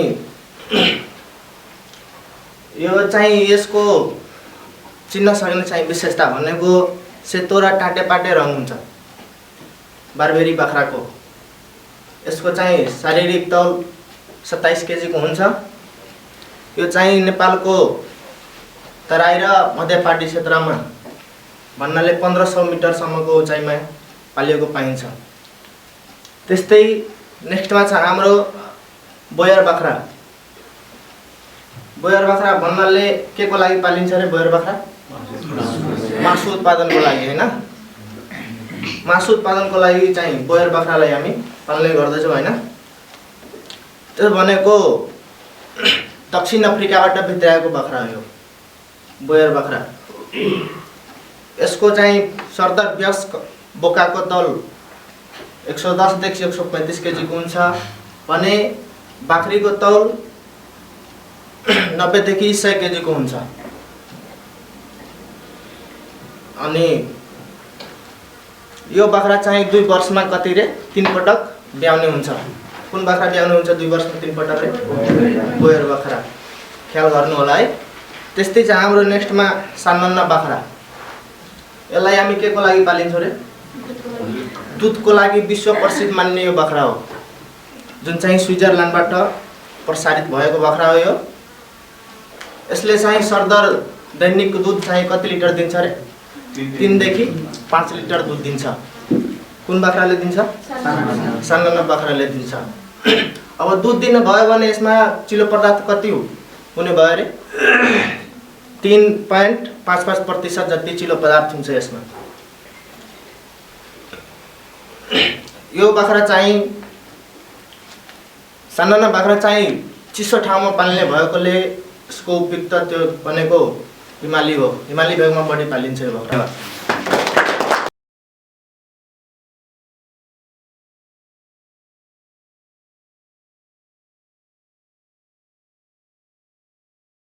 सबैजनालाई मेरो तर्फबाट नमस्कार। मेरो नाम रविन्द्र चौधरी, घर सर्लाही। म आज यो 35 दिनको तालिमको क्रममा आज नामले बाँडेको बारेमा मेरो शीर्षक परेको हुनाले म हजुरहरूलाई यसको बारेमा आफूले जान्ने कुरा हजुरहरू सामने म राख्न गइरहेको छु। र सबै साथीहरूले आफ्नो त्यहाँ बसेको साथीहरूसँग कुरा नगरिकन मतिर हेरिदिनु होला र मैले बोलेको कुराहरू सुनिदिनु होला भन्ने म आशा राख्दछु। ल अब यो नामले माटे भन्नु के होस्? गाउँघरमा सबै घरमा तपाईँहरूको गाई भैँसी केही न केही बाख्रा भेडा बाख्रा खोला पालेको अथवा देखेको होला गाउँघरमा होइन। यो नामले भन्ने तपाईँको यो शब्द कतै न कतै सुनेकै होला, नदेखे पनि सुनेकै होला होइन। त्यसै नामले भन्नु के हो? यो नामलेसँगै यो माटो पनि सँगैसँगै आउनु भएर नामले माटे मैले उसको गरेको छु होइन। नामले भन्नु के हो? नामले भनेको पशु वस्तुमा पाइने एक आन्तरिक परजीवी हो। नामले भनेको पशुमा भित्री पाइने एक आन्तरिक परजीवी हो। परजीवी भनेको अरूले खाएको उसले त्यसबाट खाने हो, अरूले खाएर बाँचेको र यो परजीवी उसबाट परनिर्भर भएर बाँच्ने जीव हो। यो पशु वस्तुको कलेजोमा बस्दछ। यो कहाँ बस्दछ? कलेजोमा। र यसको यो परजीवीको लम्बाइ करिब 30 देखि 75 मिलिमिटरको हुन्छ र यसको तपाईँको अगाडिको भाग चौडा हुन्छ र पछाडिको भाग चाम्रिएको हुन्छ। यो तपाईँको नामलेको तपाईँको ठाउँअनुसार फरक नामले चिनिन्छ। कुनै ठाउँमा चाम्रे, कुनै ठाउँमा कलेजे, कुनै ठाउँमा कलेजोको किरा भनेर पनि चिनिन्छ। र यो नामले तपाईँको नेपाल अधिराज्यभर एउटा प्रमुख रोग भन्नाले पनि तपाईँको किरा एकदम समस्याको रूपमा यो नेपाल अधिराज्यभरि नै प्रख्यातको रूपमा देखिन्छ होइन। यो नामले तपाईँको कलेजोलाई एकदम छिया पारिदिने, एकदम खाएर वस्तुलाई बिरामी पारिदिने भएकोले पारिदिन्छ होइन। र यसको लक्षणहरू जस्तै नामले लागेको छ भने के लक्षण देखिन्छ त? ल धानबहादुर चेपो सुनिने, खाना मन नलाग्ने, भन्नुहोस्। पखाला लाग्ने। तपाईँको लक्षण कस्तो हुन्छ भने दुध घटाउनु, दुध उत्पादन घटाउनु। जस्तै अब कुनै गाई भैँसीले अथवा दुध दिने वस्तुले जस्तै 10 लिटर दिइरहेछ भने त्यो अटोमेटिक 4 लिटर 5 लिटरमा घट्छ होइन। अनि त्यसपछि तपाईँको अर्को के छ भने खाना मन नलाग्ने। जस्तै अरू बेला तपाईँको खाएर एकदम बसिरहेको थियो होइन। जस्तै अब नामले लागेको छ भने यो तपाईँको खाना नखाने, एकदम झुक्राएर बस्ने, दुब्लाउँदै जाने होइन। र शरीरमा यसको नामले गर्दा तपाईँको रगतको कमी हुने, त्यो आँखाको यस्तो परेला हुन्छ नि, त्यहाँ हेर्दाखेरि तपाईँको सेतो देखिने होइन। अस्ति अघि यो साथीले पनि भन्नुभएको छ कि च्यापो सुन्ने भनेर, त्यो पनि यहाँ आइसकेको छ होइन। लक्षणहरू यही हो, नामले लागेको यही हो होइन। ल अब परिचय र लक्षणको बारेमा त अब बुझ्नुभयो होला नि साथीहरू होइन केही यसमा छ कन्फ्युजन छ भन्नुहोस् यो परजीवी 30 देखि 35 मिलिमिटर मिलिमिटर लामो हुन्छ भन्नु तर को हुन्छ माटी कि नामले यो नामले यो मार्टेको तपाईँको 8 देखि 12 मिलिमिटर हुन्छ यो अहिले हामी मार्टेको कुरा गरिरहेको छैन अहिले नामले मात्र पठाइरहेको छ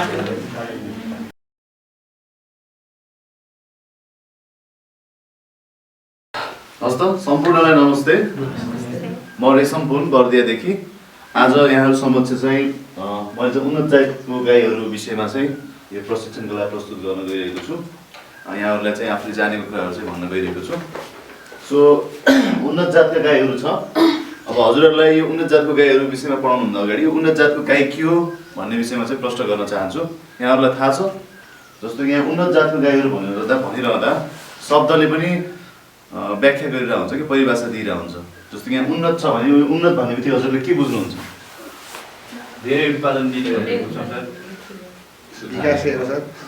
विकासे मेनली अब उन्नत भन्ने बित्तिकै उन्नति प्रगति विकास यसरी जोडिन्छ उन्नत भन्ने बित्तिकै विकास हाम्रो के भन्नु पऱ्यो यहाँले विकास भन्नु होइन अब पशुमा चाहिँ के विकास हेरिन्छ भन्दा पशु हामीले किन पाल्छौँ भन्दा मासुको लागि दुधको लागि र पशुपक्षी अन्डाको लागि पालिन्छ सो आज हामी गाईहरू चाहिँ नेपालमा चाहिँ गाईहरू चाहिँ दुधको लागि पालिन्छ स्पेसली र बाहिरतिर चाहिँ अब गाईहरू दुध र मासुको लागि पालिन्छ भने हाम्रो देशमा चाहिँ गाईहरू चाहिँ दुधको लागि मात्र पालिन्छ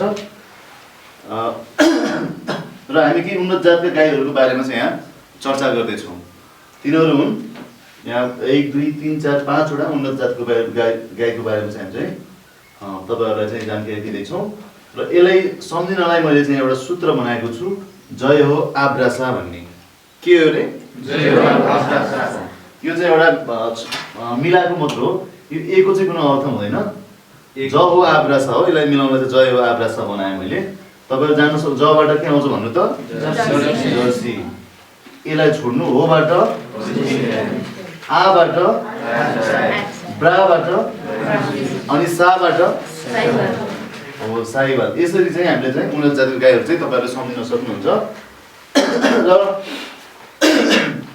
यो गाई चाहिँ नेपालमा नेपालको खण्डमा चाहिँ हाम्रो देशको खण्डमा चाहिँ दुधको लागि मात्र पालिने हुँदा चाहिँ यसको चाहिँ दुध उत्पादन कति भनेर तपाईहरुले बुझ्न सुरुमा त्यो जरुरी हुन्छ र यो गाईको चाहिँ स्वरूप कस्तो हुन्छ यसलाई चाहिँ कसरी चिन्ने भन्ने कुरा चाहिँ तपाईहरुले ख्याल गर्नुपर्ने हुन्छ र मैले विशेष गरी चाहिँ हामीले उत्पत्ति भन्दा नि सुरुमा दुध उत्पादन र यसको पहिचान र यसको उत्पत्ति कहाँ भएको भन्ने कुरा चाहिँ म तपाईहरुलाई जानकारी दिनेछु एक नम्बरमा चाहिँ जर्सी यो जर्सी गाईको उत्पत्तिको कुरा गर्दैछु यति बेला जर्सी गाईको उत्पत्ति चाहिँ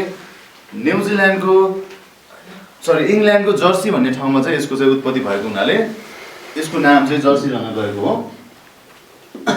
यसै गरी यसको चाहिँ पहिचान यसलाई चाहिँ हामीले कसरी चिन्न सक्छौँ भन्दा चक्लेटी रङमा सेतो धर्सा हुन्छ जर्सी गाईमा र यसलाई चाहिँ यसरी चिन्न सक्छौँ र यसले दुध उत्पादन चाहिँ एक बेदमा 305 दिनमा 4000 लिटरसम्म दुध दिन सक्छ यो हाम्रो स्थानीय जातको गाई भन्दा चाहिँ अत्यधिक धेरै हो जर्सी गाईले त्यसै गरी यसको औसत शारीरिक तौल हुन्छ 450 देखि 675 केजी यसरी चाहिँ यो गाईलाई चिन्न सक्नुहुन्छ मैले यहाँहरूलाई भने जर्सी गाईको उत्पत्तिको बारेमा भने पहिचान चाहिँ हल्का चक्लेटी रङमा सेतो धर्सा हुन्छ र कहिलेकाहीँ बिना धर्सा पनि पुरै चक्लेटी रङ हुन सक्छ यसरी चाहिँ तपाईहरुले गाईलाई चिन्न सक्नुहुन्छ दुध उत्पादन प्रति बेदमा 4000 लिटर भने र यसको औसत शारीरिक तौल 450 देखि 675 केजी हुन्छ बुझ्नुभयो यसमा कुनै डाउट छ भने भनिहाल्नु है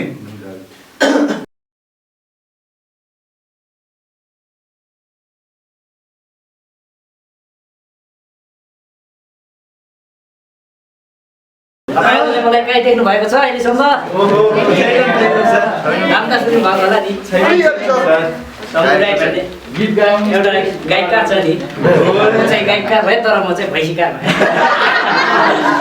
ल सबैलाई मेरो नमस्कार मेरो नाम शम्भु राई सोलुखुम्बुको चटाङ गाउँपालिका 2 चेमडुबाट तपाईहरुमा आज म एउटा विषय लिएर उपस्थित भइसकेको छु। विषयको शीर्षक रहेको छ हाट भाँचिने। शब्द त सुन्नु भएको होला नि तपाईँहरूले। अब यो मानिस पनि हुन्छ, जनावर पनि हुन्छ। परिचयमा छ जुनसुकै कारणबाट भए पनि जनावरहरूको हाट भाँचिनु अवस्थालाई हाट भाँचिनु भनिन्छ अथवा अस्थिभङ्ग भनिन्छ। हाट भाँचिएको ठाउँको वरिपरि कुनै तन्तुहरूमा चोटपटक लागेको हुनसक्छ। साथै रक्त सञ्चारमा पनि समेत अवरोध हुनसक्छ। बुझ्नुभयो? हाट भाँचिनु भनेको के रहेछ? अब अस्थिभङ्ग 3 प्रकारको हुन्छ। एकमा रहेको छ सरल अस्थिभङ्ग, यसलाई इङ्ग्लिसमा भनिन्छ सिम्पल फ्र्याक्चर। 2मा रहेको छ मिश्रित अस्थिभङ्ग, यसलाई मल्टिपल फ्र्याक्चर इङ्ग्लिसमा। अनि 3 नम्बरमा रहेको छ जटिल अस्थिभङ्ग, यसलाई कम्पाउन्ड फ्र्याक्चर भनिन्छ इङ्ग्लिसमा। अब सरल अस्थिभङ्ग छ। यो सरल अस्थिभङ्ग भनेको हड्डी केवल एक ठाउँ मात्र भाँचिएको हुन्छ तर बाहिर छालामा घाउ देखिन सकिँदैन। मिश्रित अस्थिभङ्ग यसमा हड्डी एक ठाउँभन्दा ज्यादा ठाउँमा भाँचिएको हुन्छ र बाहिर छालामा पनि त्यसको घाउ देखिँदैन। अब जटिल अस्थिभङ्गमा रहेको छ हड्डी एक ठाउँभन्दा धेरै ठाउँमा भाँचिएको हुन्छ र बाहिर छालामा घाउ देखिन्छ र हड्डी भाँचिएको ठाउँमा हड्डी बाहिर निस्किएको हुन्छ। केही बुझ्नुभयो यहाँबाट? अब लक्षण कस्तो हुन्छ त अब अस्थिभङ्ग त?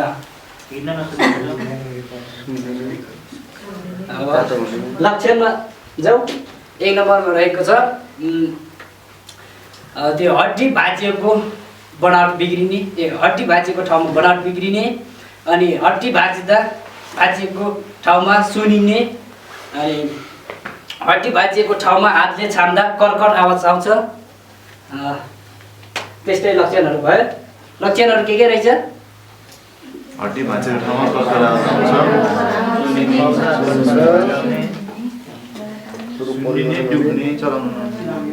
त्यस्तै हो। अब उपचारमा जाउँ। अब उपचार कसरी गर्ने भयो अस्थिभङ्ग त? तपाईँहरूलाई केही थाहा छ? अब उपचार गर्दा जुन ठाउँमा हड्डी भाँचिएको छ त्यो अनुसार उपचार गर्नुपर्छ। अनि एउटा काम्रो बाँधेर अर्को प्लास्टर गरेर। अब प्रायः जसो गाउँघरमा त काम्रो बाँधेर गरिन्छ होइन उपचारमा दिइरहेको छ। अब काम्रो बनाउने तरिका। अब काम्रो के को बनाउने त तपाईँहरूलाई थाहा छ? अब बाँसको टुक्रा 7 देखि 8 टुक्राहरू लिने, अनि त्यो बाँसको टुक्राहरू लम्बाइ चौडाइ र गोलाइ एक गाँसको बनाउनुपर्छ। काम्रो बनाउने तरिका त्यति भयो। अब ध्यान दिनुपर्ने कुरा हामीले केमा ध्यान दिनुपर्छ त? अब अस्थिभङ्ग त हामीले केमा ध्यान दिनुपर्छ? त्यो आयो यहाँ ध्यान दिने कुरामा।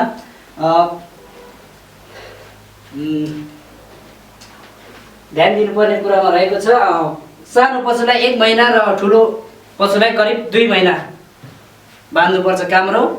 र यदि त्यो काम्रो बाँधेको ठाउँमा घाउ छ भने त्यसलाई कुनै पनि असर नपर्ने गरी काम्रो बाँध्नुपर्छ। यदि त्यो घाउलाई छोपेर बाँध्यो भने त्यहाँ घाउ पुगिन सक्छ, आन्तरिक परजीवीहरूले अट्याक गर्न सक्छ त्यस घाउमा। त्यसै कारणले हामीले ध्यान दिनुपर्छ त्यो अस्थिभङ्ग भएकोमा। अब अर्को रहेको छ अस्थिभङ्ग प्लास्टर गर्ने तरिका। अब यो प्लास्टर कसरी गर्ने त?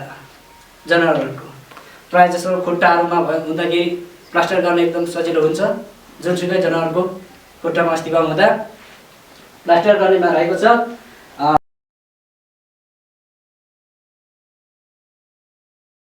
नमस्कार, ग्रामीण पशु स्वास्थ्य कार्यकर्ता म शिशिर तिवारी। आजको विषय मेरो पाचन प्रणालीमा परेको छ। के हो पाचन प्रणाली भने कसरी थाहा हो? पाचन प्रणाली चाहिँ भनेको पाचन नली र सहायक अङ्गहरू मिलेर बनेको हुन्छ। खाएका खानेकुरालाई सासाना टुक्रा बनाई पचाउने कार्य गर्दछ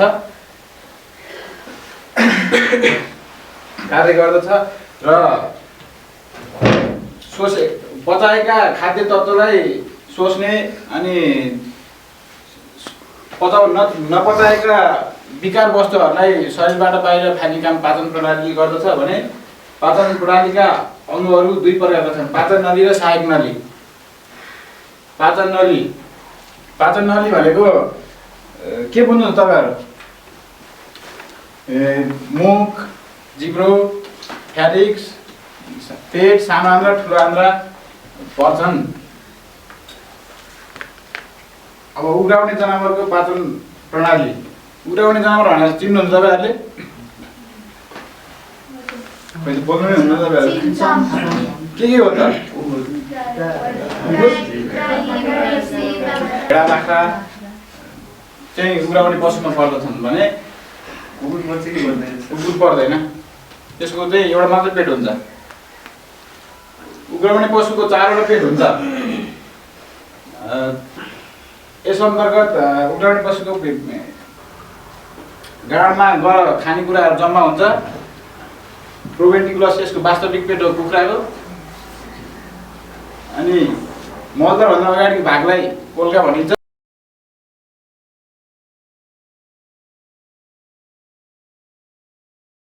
यहाँ सहभागी सम्पूर्णमा नमस्कार।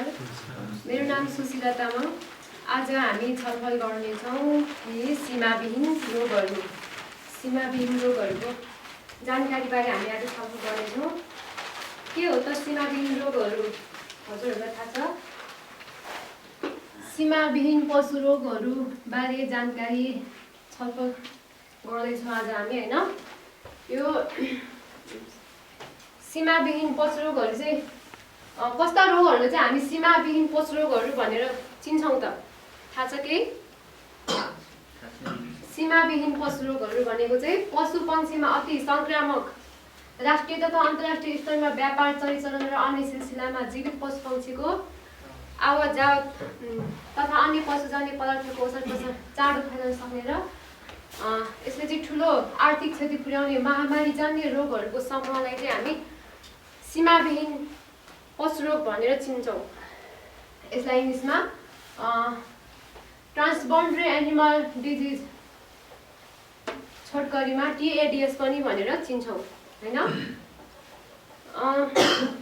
यो सीमाविहीन पशु रोगहरूबाट चाहिँ कस्तो चाहिँ समस्या हुन्छ, मतलब अब कस्तो यो रोग चाहिँ कस्तो हो त, कसरी हामी यो सीमाविहीन पशु रोग हो भनेर कसरी चिन्छौँ त भने यो सीमाविहीन पशु रोग चाहिँ एकदमै ठुलो आर्थिक क्षति हुन्छ र सबैभन्दा पहिला चाहिँ यो सीमाविहीन अर्थ नै छ कि सीमाविहीन भने चाहिँ कसरी बुझ्छौँ भने नि हामी एउटा क्षेत्रमा मात्र होइन कि एउटा ठाउँमा मात्र होइन कि यो चाहिँ देश पुरेर देश विदेश राष्ट्रिय अन्तर्राष्ट्रिय स्तरसम्म छिटो फैलाउने महामारीजन्य रोग चाहिँ यो सीमाविहीन रोगमा पर्दछ, होइन? यो पशुमा पक्षीमा सर्दछ, छिटो सर्दछ अनि यसले ठुलो आर्थिक क्षति पुर्याउँदछ अनि र पशुहरू चाहिँ एकदम प्रभावित हुन्छ यस रोगबाट, होइन? यो अनि त्यसपछि नेपालमा सूचीकृत सीमाविहीन पशु रोगहरू यस्ता सीमाविहीन छिटो फैलाउन सक्ने प्रभावित रोगहरूलाई चाहिँ सूचीकृत गरिएको हुन्छ ताकि हाम्रो नेपालमा चाहिँ सूचीकृत गरिएको सीमाविहीन पशु रोगहरू के छन् भने गङ्गोटी, PPR, FMD, हब cholera, swine fever, bird flu, निजिब्रे यिनीहरू चाहिँ हाम्रो नेपालमा सूचीकृत गरिएका सीमाविहीन पशु रोगहरू हुन्। बुझ्नु भइरहेछ? म चाहिँ ठुलो छोरी बोलिरहेको छु, बुझ्नु भयो भने भन्नु है। यिनीहरू चाहिँ के हुन् भने नेपालमा सूचीकृत गरिएका सीमाविहीन पशु रोगहरू हुन्। यस्ता रोगहरूबाट चाहिँ के समस्या हुन्छ त हामीले भन्यौँ, होइन? पशुहरू धेरै प्रभावित हुने हुन्छ, होइन? अनि त्यसपछि आर्थिक क्षति हुने हुन्छ अनि यो रोग छिटो फैलाउँछ, होइन? महामारी रोग हो। अब यो रोग चाहिँ विषाणु भाइरसबाट लाग्ने गर्दछ, होइन? विषाणु अनि त्यसपछि यो सीमाविहीन पशु रोगहरूको नियन्त्रण तथा रोकथाम विधि कसरी गर्न सक्छौँ त हामी यस्ता सीमाविहीन पशु रोगहरूलाई चाहिँ भन्दा रोगी पशुको अलगीकरण यस्ता सीमाविहीन पशु रोग लागेको कुनै पनि एउटा संज्ञा भएमा जो कुनै जनावरमा पक्षीमा सीमाविहीन रोग लागेको संज्ञा भएमा चाहिँ त्यस्ता रोगी पशुलाई छिटो बथानबाट छुट्टै अलग्गै राख्ने पशुवध गर्ने रोग निदान गर्ने पशुवध गर्ने भन्ने चाहिँ हामी अब कुनै पक्षीमा चाहिँ त्यो छिटो छिटो फैलाउन सक्ने त्यो हुन्छ नि त बर्ड फ्लूहरू लागेमा चाहिँ त्यस्तो पशुहरूलाई चाहिँ वध गर्ने भने चाहिँ मार्ने है त्यसकै मार्न पर्यो अनि गहिरो खाडल खनेर चाहिँ त्यो पशुलाई पक्षीलाई गाड्न पर्यो त्यसमा चुना छर्न पर्यो होइन जलाउनु पर्यो यसरी पनि सीमाविहीन रोगहरूको रोकथाम तथा निदान गर्न सक्छौँ सीमाविहीन पशु रोगहरूको बारेमा भन्दै गर्दा हजुरहरूलाई केही मनमा लागेको छ सोच्नुहोस्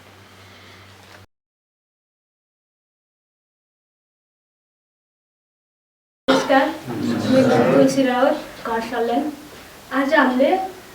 आज मेरो विषयवस्तु थुनेलो अर्थात् मस्टाइटिस है अनि सर्वप्रथम त पहिले हामीले के जान्नु पर्यो त थुनेलो के हो जस्तो कि अब कस्तो अवस्थालाई थुनेलो भन्ने है थुनेलो नै चिन्नेन भने त हामीले न थुनेलोको उपचार न केही होइन रोकथाम त्यस्तो हामीले गर्न सक्दैनौँ सर्वप्रथम त थुनेलो के हो दुधालु पशुमा है छोक्रा अथवा रगत पिप मिसिएर आउनु र दुधको उत्पादन घट्नुलाई के भन्छौँ हामीले थुनेलो भन्ने गर्दछौँ है जस्तो कि दुधालु गाई भैँसी भेडा बाख्राको कचौडो सुन्निनु है दुध उत्पादन घट्नु त्यसै गरी दुध उत्पादन घट्नु यो के हो त एकदमै महत्त्वपूर्ण रोग हो अनि त्यसै गरी यसले नेपालको किसानहरूलाई पनि के गरेको छ एकदमै आर्थिक नोक्सान पुर्याइरहेको छ है अब त्यसै गरी कारणतिर जाम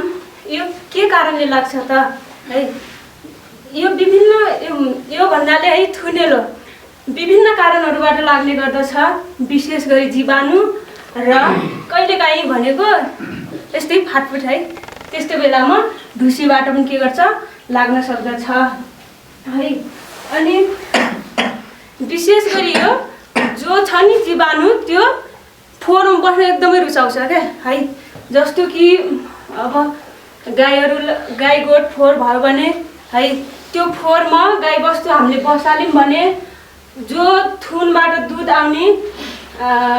आउने प्वालमा सङ्क्रमण हुन्छ त्यसै गरी थुनमा कतै घाउ भयो भने पनि के हुन्छ त्यो जीवाणुहरू कल्चौरोमा प्रवेश गरेर के हुन्छ थुनेलो रोग बन्दछ है अनि त्यसै गरिरहेको छ अनि कुनै थुनमा चोटपटक लाग्दा पनि यो थुनेलो हुने गर्दछ अनि विशेष गरी त दुधहरू ननिखार्ने अथवा लापरवाही तरिकाले दुध दुयो भने पनि के गर्छ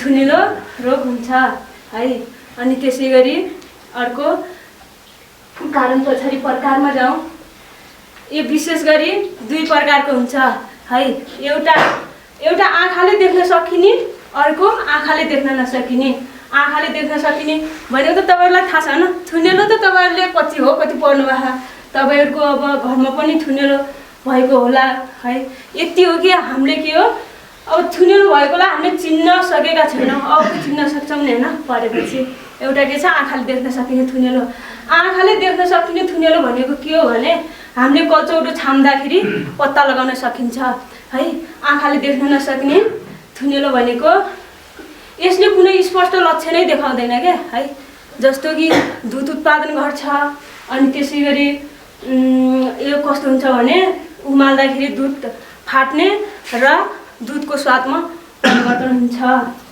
अनि कहिलेकाहीँ यो देख्न नसकिने कस्तो हुन्छ भने हामीले दुध दुयौँ भने होइन हामीले त अब दुध दुन्छौँ दुध दुइसकेपछि फाँटहरू के हुन्छ स्याप्पो परेको भन्दा स्याप्पो पर्दैन कि जस्तो हामीले अब अरू दुहुना गाईहरूलाई दुयौँ भने अर्थात् यो थुनेलो रोग लागेको छैन भने दुहेपछि स्यापो पर्ने भन्ने त बुझ्नुहुन्छ होइन, सानो हुने क्या। पहिला अब दुध भएर यत्रो भयो होइन कतिवटा, अर्थात् अब त्यो फेरि हामीले दुहुँदा अब स्यापो पर्छ, हामीले त दुध निकालिसक्छौँ होइन। त्यो भन्दा अब दुने बेलामा के गर्ने त स्यापो नहुने पनि हुनसक्छ है। यो के भयो त सामान्यतया थुनेलो दुई प्रकारको हुन्छ, देख्न सक्ने र देख्न नसक्ने है। अनि त्यसै गरी रहेको छ रोग निदान है। रोग निदान 4 नम्बरमा रोग निदान। रोग कसरी निदान गर्ने त हामीले, अब तपाईँहरूलाई थाहा छ कि अब रोग निदान कसरी गर्ने। सर्वप्रथम त हामीले के गर्नु पर्यो, लक्षणहरू हेर्नु पर्यो। अब के कस्तो लक्षण देखायो त है। अब लक्षण म त्यति पत्ता लागेन भने के गर्नु पर्यो त, दुध जचाउनु पर्यो। यसरी रोग निदान गर्न सकिन्छ है। अब त्यसै गरी उपचारतिर, अब उपचार सर्वप्रथम त हामीले दुधालु पशुको दुधहरू निखार्नु पर्यो है, एउटा कुरो। अर्को अब यति त्यो गर्दा गर्दै पनि हामीले दुध निखार्न सकेनौँ भने टिट साइफोन दुधभित्र, दुधको थुनभित्र घुसाएर दुधहरू बाहिर निकाल्नु पर्यो। पोटासले दुध दुहुनुभन्दा अगाडि वा दुध दुहुनुभन्दा पछाडि सफा गर्ने र मसाज गर्ने। अनि त्यसै गरी मसाज गरिसकेपछि सफा कपडा अथवा सुक्खा कपडाले त्यो कल्चौडा पुछ्ने है। अनि दुध दुहुँदा एकदमै ध्यान दिने, दुध यसरी तानेर होइन क्या दुहुने है, यस्तो गरेर तान्छन् नि त कसैले, यसरी एकदम निचारेर दुध दुहुनु पर्दछ। मेरो क्लास यही समापन भएको घोषणा गर्न चाहन्छु। नमस्ते।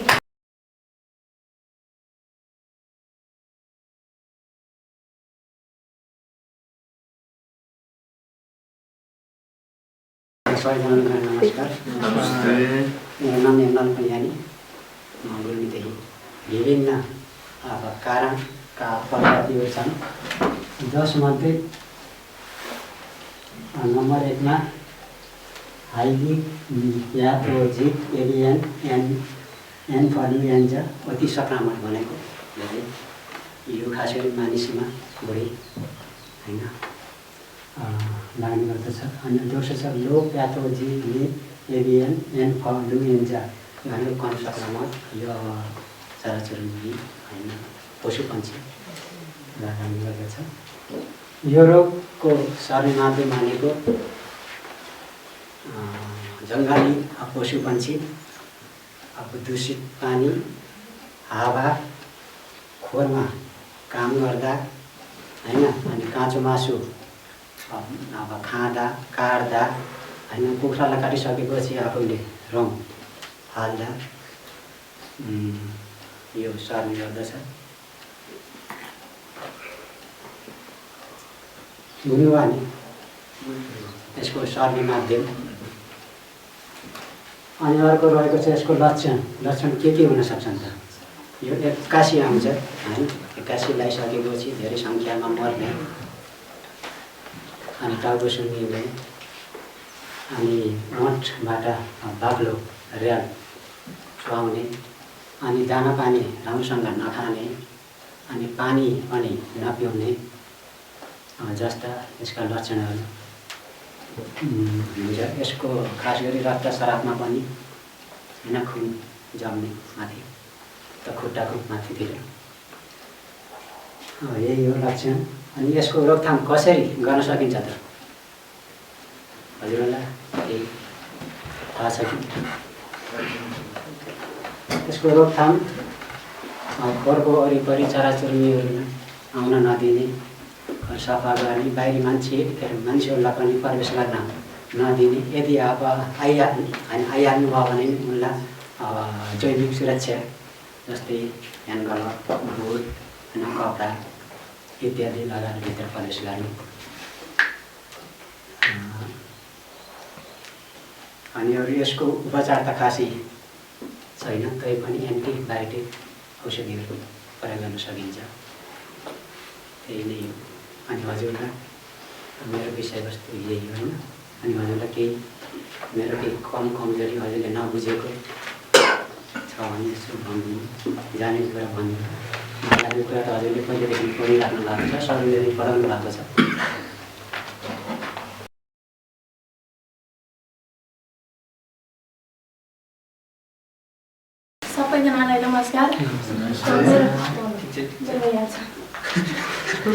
मेरो नाम यशोदा कुन।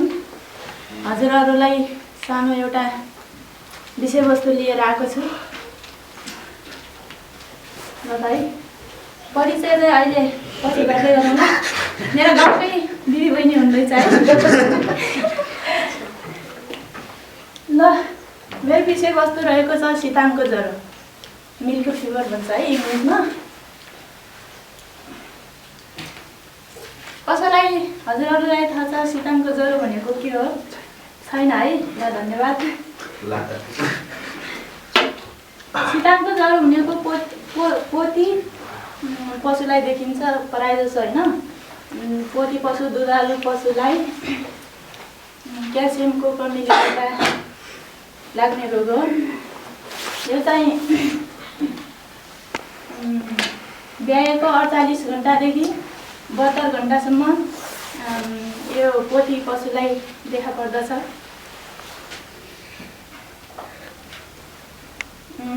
क्याल्सियमको कमीले गर्दा यो रोग लाग्दछ। खनिज तत्त्वको कमीले पनि लाग्दछ। भिटामिन डी को कमीले पनि लाग्दछ। प्याराथाइरोइड हर्मोनको कमीको कारणले पनि यो रोग लाग्दछ।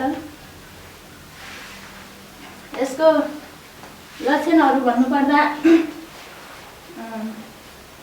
दुधालु पशुमा यो रोग देखिसकेपछि दुधालु पशुले के गर्छ त दुध घटाउँदै जान्छ। त्यसपछि दुध घटाउँदै जान्छ। पशु यो रोग लागेको पशु काम्छ है। पशु काम्छ, कोखाटेर फर्केर बस्छ है। यो पशु कोखाटेर भनेको यस्तो अब छातीले भुइँ टेक्छ र कोखाटेर यस्तो पछाडितिर फर्केर बस्छ। त्यसपछि यसको पशुको यो शीताङ्को ज्वरो लागेको पशुको तापक्रम अरू रोगभन्दा बेग्लै छ है। अरू रोग लागेको तापक्रम बढ्दै जान्छ र शीताङ्को ज्वरो लागेको पशुको तापक्रम घट्दै जान्छ है। तापक्रम घट्दै जान्छ। 95 देखि 95